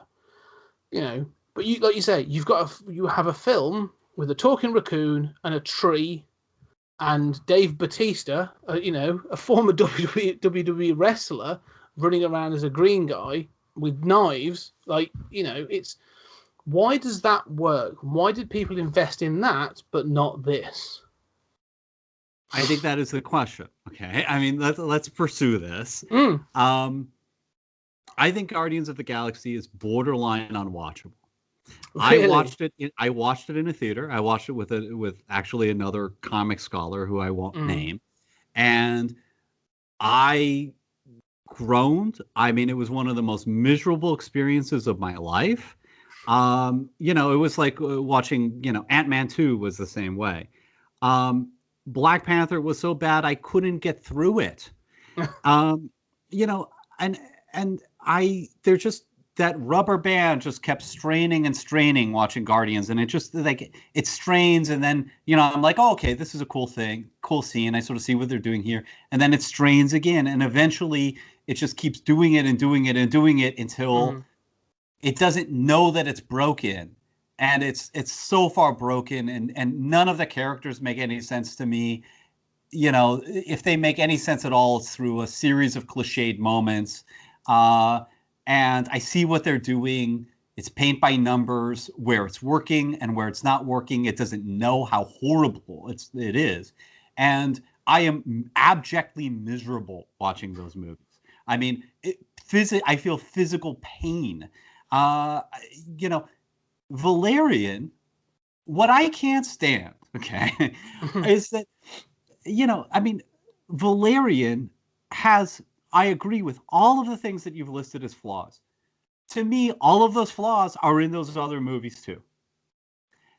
Maybe this movie, it strains that rubber band to breaking really early on.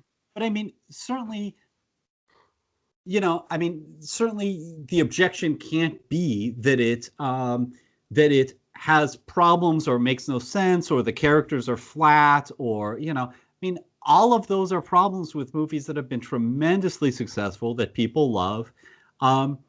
Maybe I have a sort of delight of the new, of the novel, of the crazy idea of the roller coaster ride, and my brain is just more attuned to more manic craziness. I think that's true. At the same time, I am perplexed by how I am bothered in those movies by things that other people either don't notice or don't care about. And their objections to something like Valerian, which I love. Knowing it's a train wreck, I don't think it's I wouldn't give it a 9 or 10 out of 10, but it is so unapologetically itself. And the words that we use to object to that film are the words that I would use to object to these others, and I don't understand why I seem to myself be an alien who doesn't understand where other people are coming from. The only thing I can really think of, because again, yes, this is a little uncontrolled, it's long, but then I think Guardians is probably like 2 hours 10 at least. The one thing that I can come back to about this, because the other thing that the other film that struck me whilst watching this was Men in Black. Again, the 1995 Will Smith, Tommy Lee Jones film, because that's got some ludicrous moments in, and but again, it was hugely successful. It really sort of ignited Will Smith as a megastar. And again, so I look back at like that film, and I look back at Guardians, and I look back at some other films, even looking back at like, where they're mega successful. And the thing that I can keep coming back to is charisma. And it's something you said about this film, sort of like, it needs that little bit of a twinkle in its eye, a little bit of a wink at, a wink to your mum to say, I'm naughty but safe, and that's what it comes down to. In a lot of cases, you can if you were to take, let's take in fact, let's take another example. Back to the Future, is a film that again is one of my favorite films. It's a nostalgia trip. It's brilliant. I can go back to that film a number of times and really enjoy it. There are moments in that film where even I'm like, it's a great script, but this isn't, as you and I have said, this isn't really how time travel should work. The character beats don't all make sense. Some of the sexual politics in that film are really dangerous. Like, Biff deserves to be in prison rather than buffing people's cars. But besides that, it works because you have the chemistry between Michael J. Fox and Marty and Doc Brown, Christopher Lloyd. And then some of the other characters are just really good in it. Like, Crispin Glover is so good. So you watch that film and I can forgive all the daftness of it towards, especially the ending, And And I get so invested in that moment where the DeLorean has to hit that wire at the exact right moment for the lightning strike. My heart, even watching it like now, like, 30 something years later, I'm still like, I'm so invested in that. It's amazing. It's because it has a charisma and it has a heart and that sort of thing that I'm like, I can enjoy the cheekiness of Michael J. Fox and the manicness of Doc Brown, Christopher Lloyd and this other stuff. And then you take it to Guardians. You can apply the same thing. Chris Pratt, yeah, he's actually relatively irritating in that film, but he comes across in a way he can still carry a vulnerability at times. He can do that from being a complete prick to being vulnerable very quickly. That's sort of one of his big things. And the rest of the cast are actually really good. Like Dave Bautista is actually surprisingly funny. And they one of the good things is that James Gunn's timing for things, like the use of like I am Groot at the right moment is just sort of like, you go, I'm going to forget the silliness, but that just made me laugh. And it comes with a wink and a nod. And it's that sort of like, winking at, wink, wink, nudge, nudge, say no more, hey, hey. You know what this is, I know what this is, and you are loving it. It's that sort of, it's that person who comes into a room with full confidence in a car showroom, perfect teeth going, you want this car, don't you? You know you want it. I know you want this car. You want this car. It's like the Bruce Campbell effect almost. Like, it's cheesy and a bit silly, but he's got so full of confidence that you're just with him. And I think, again, this film comes in and it sort of goes, here's all these ideas, and it starts with that, and I'm on board, and I'm going, oh, way up, this is going to be good, this is. And then it sort of takes that left turn, and you're going, it's a complete vacuum of interest. And so, as you said, the ideas are good, but I'm not... This is being sat on a bus. I'm going to shut up in a minute for you to respond, but this is being sat on a bus. We talked about it being a travelogue, right?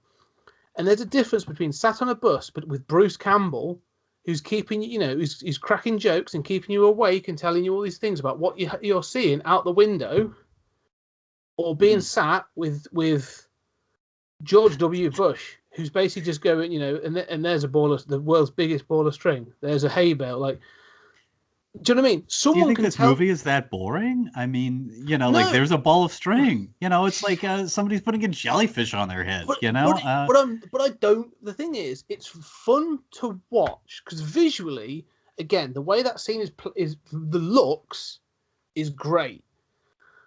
But the fact that she's doing it and there is a sacrifice to be made, if she doesn't pull her head out over a minute, she starts to feed on her memories. That's a great idea, by the way. That's a fantastic parasitic idea because that's sort of what it's doing.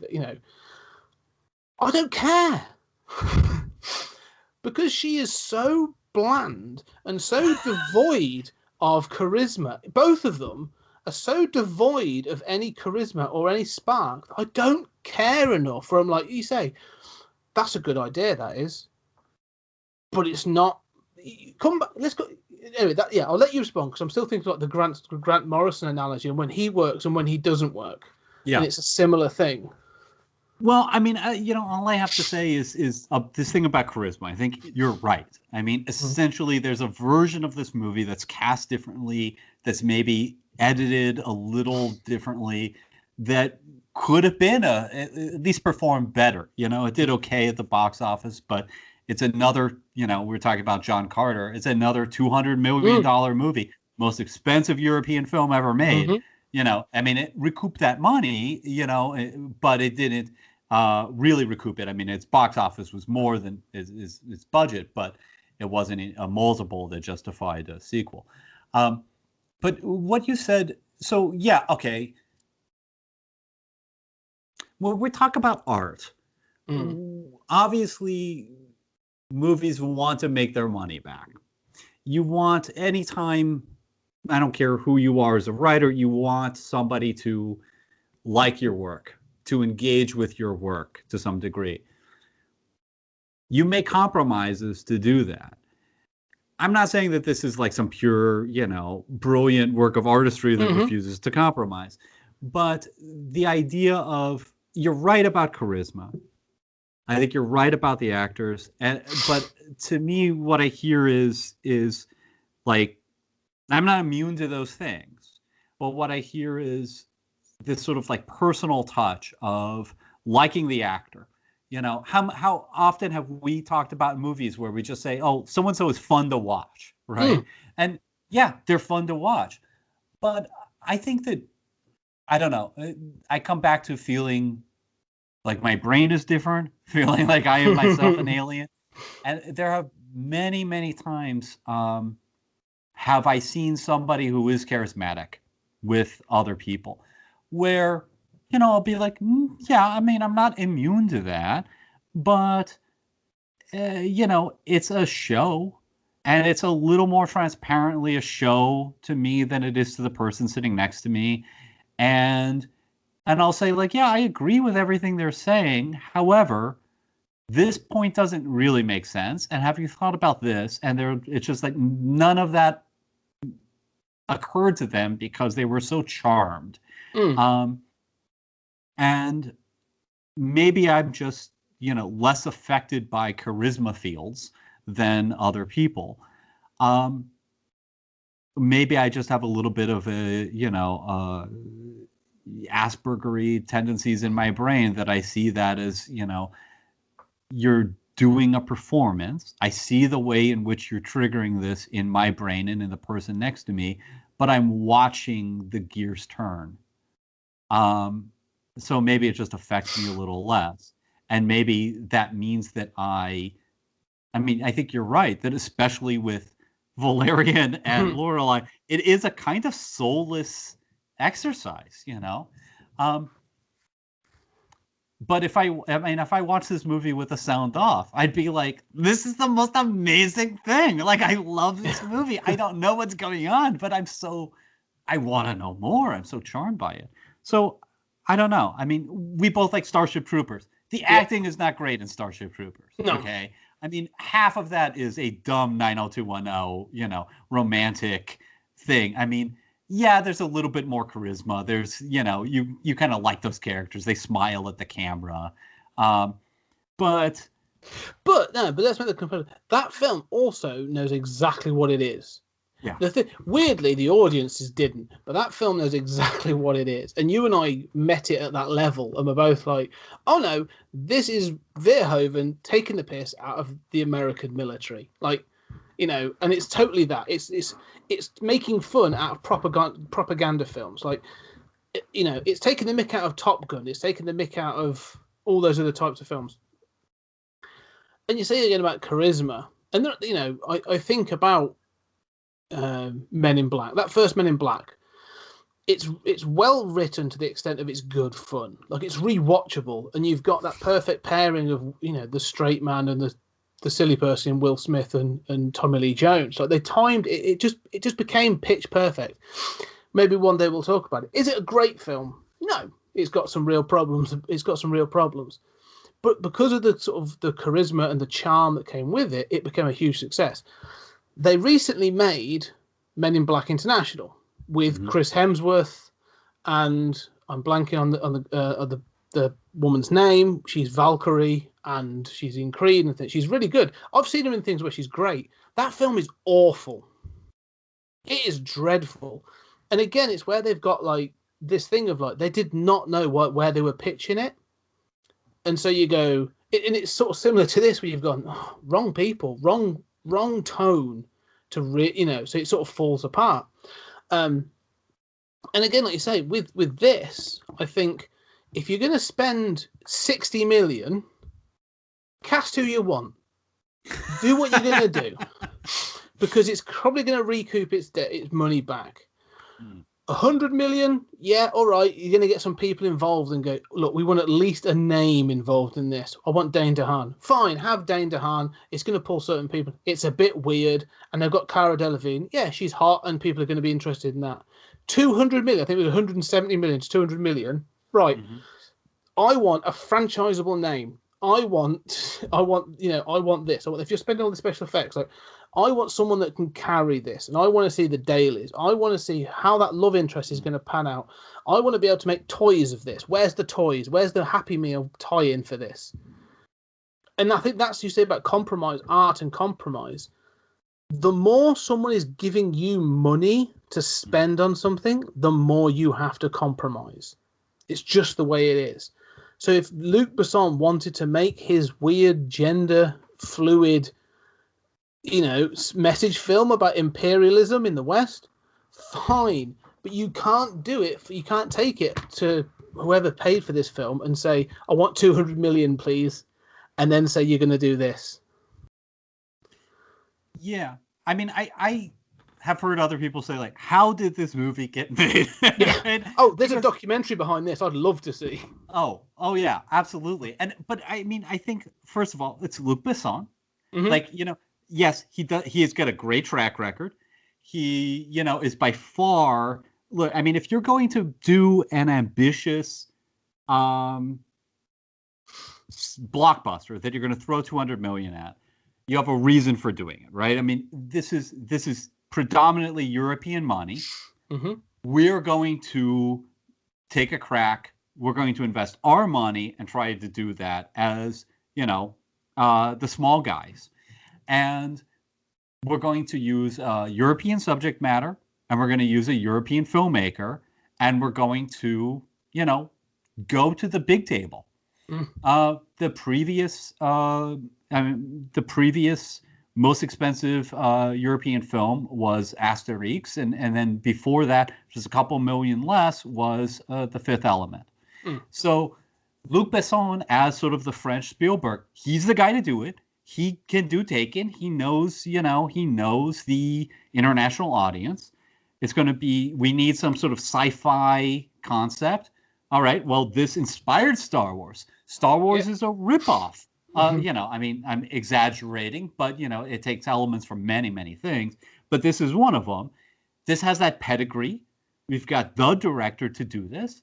It is the European pitch of doing this. And I can see how you can't imagine any other director doing this. And you would say, hey, we've hitched our wagons to Luc Besson. And especially in France, there's more of a sort of like, we were talking about, like, the comparison to Japan, where there's more of an idea of like, I have heard so many French directors and artists just been asked, why would you do that? And they said, well, that's what I thought of. I thought it was an interesting idea. If you don't like it, go F yourself. Whereas just, we don't have that attitude in the English-speaking world. So there's a little less of that. It's your money. You get to make those determinations. So I kind of get how this was done. I'm with you about money, and about, more than that, about the fact that art doesn't work that way. And we all have to compromise. And I am so sick of people pretending otherwise, or pretending like the artist is always right. Well, sometimes the artist is right. Sometimes the studio's right. It depends on the call that you're looking at. But yeah, I mean, I think the thing that upsets me most about the production, besides that there needed to be more of a voice, an editor, right? There needed to be more of just somebody over Luc Besson's neck going, yeah, you need to trim this stuff. Maybe these casting choices don't make sense. More than that, the thing that irritates me is interviews with Luc Besson after the fact, where he's just like, I don't know why it didn't work, but let's talk about my next movie. It's like, I love France. I love French cinema. This was a great moment where we could have had French comics get made for big money. And the fact that it failed really upsets me. I understand some reasons why it failed, some reasons I don't. But, it upsets me that he wouldn't take a little more accountability. And I think that sort of seems to be the case, doesn't it? I mean, the little research I did about that was very much like it was done and moved on. Okay, well, I'm going to be doing something else. And, I think he was, because he obviously produced a lot of films as well. Yeah. And so, it's one of those where he was like, yeah, I was doing that project. Oh, it's done, it's out. Okay, well, we'll see how it does. But at the moment, I'm producing I don't know, Taken 4, or I'm directing Lucy, or I'm doing something else. Like he had other things in the pipeline. He seems a bit like Guillermo del Toro in that way, doesn't he? He's sort of like, oh, I've made this thing and it's out, and now I'm onto something else. And it's sort of like, it's again, maybe it's a European sensibility or that sort of that work ethic. I don't know, but yeah, it's a missed opportunity. That's another point. It's a missed opportunity because those comics, like you said, we've talked about Meta Barons on 20th Century Geek, but one day we'll talk about Incal but then, like I said, we talked about Barbarella. That's based on a French comic. Valerian's a French comic. There's so many amazing science fiction French comics, never going to see the light of day in a English speaking world because they missed the opportunity. Which is a real shame, really. Anyway, we're coming to time, and so let's just round up. So, what are your final thoughts then on Valerian and the City of 1,000 Planets? You know how you can't look away from a car crash? That's the way I feel about this movie. And it is the most beautiful, idea-filled explosion of strawberries car crash I've probably ever seen. It is a car crash. There's a lot that I really don't understand and dislike, but it is a beautiful, fantastic car crash. And I think those beginning bits, some of those ending bits you could cut a version of this film that didn't make sense as a narrative, but that was maybe 45 minutes of just the most amazing footage you've ever seen. So it's a fascinating car crash. That's all I have to say. What about you? No, you're right. You say about the sections. If you were to take, all I want to do is take that section for Planet Mule, beginning to end, and just watch that as a short film. No explanation, just that, and it's wonderful. Like, it's amazing. There are bits in this film that are great. Like I say, the highs are high-ish, but it's the lows. Like, there's so much in this film that should work better. And you do watch it and go, why doesn't this work? Yet I watched so-and-so, and I'm willing to give that a go. The only thing I can keep coming back to is this film needs more heart. It needs something at the center of it. And the fact of the matter is, this whole film is supposed to be about love. Like, the sort of like the tipping point of this film is the relationship between Valerian and Laureline. Unfortunately, there is no relationship between Valerian and Laureline on screen. And so everything else starts to fall a bit flat. And so everyone else is bringing their A game and doing their best. And the visuals are stunning and some of the best. But those two just don't work in this film. It's just one of the oddest casting choices I've ever seen. But yeah, it's an interesting watch. I'm glad I've now watched all of it. I don't know whether I'll go back to it. Yeah. But there you go. But that's the end of the season. So 5 stars. Yeah. Yes. 10 out of 10. But next week, next episode, we are going to be coming back to do a season review. So look back at the films we've done for this season and how we'd rank them at 10, I suppose, what we did last time. So we'll do this. We're ranking at 10, and then just a quick sort of discussion of how we think the season's gone, and then we'll give a proper intro as well to what we're going to be doing for our bonus in mids or inter-season episodes as well. So we've got some cool stuff coming up as well. But yeah, we did it. We did it. It's been good actually. I've really enjoyed some of the stuff we've covered on this season, and I know that there's a couple of people that have been watching along with us, and I know as of the recording of this, it sounds weird, but the last episode that went out was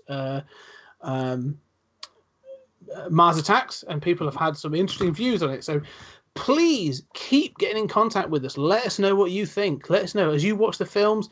Do you love them or do you hate them? Find us on Twitter at PodTimeSpace, and just let us know. Do you agree with what we've had to say then about Valerian? Was it good? Did you watch it? Did you miss it? But also for next week, for the next episode, before this comes out, give us your listing. Give us your ranking of what you think the films were in this franchise. Or sorry, in the films in this season. What were your thoughts? And what's your ranking out of 10 for each of them? I'll be fascinated to know. Oh, man. Yeah. Sounds great. I'd love to see that. Yeah. So, Julian, thank you as always. It's been a blast. Yeah, it's been a fantastic season, and we'll wrap it up. We'll give our final thoughts and move on. Yeah, so we'll see how it goes next week. Thank you, ladies and gentlemen. We'll see you again soon.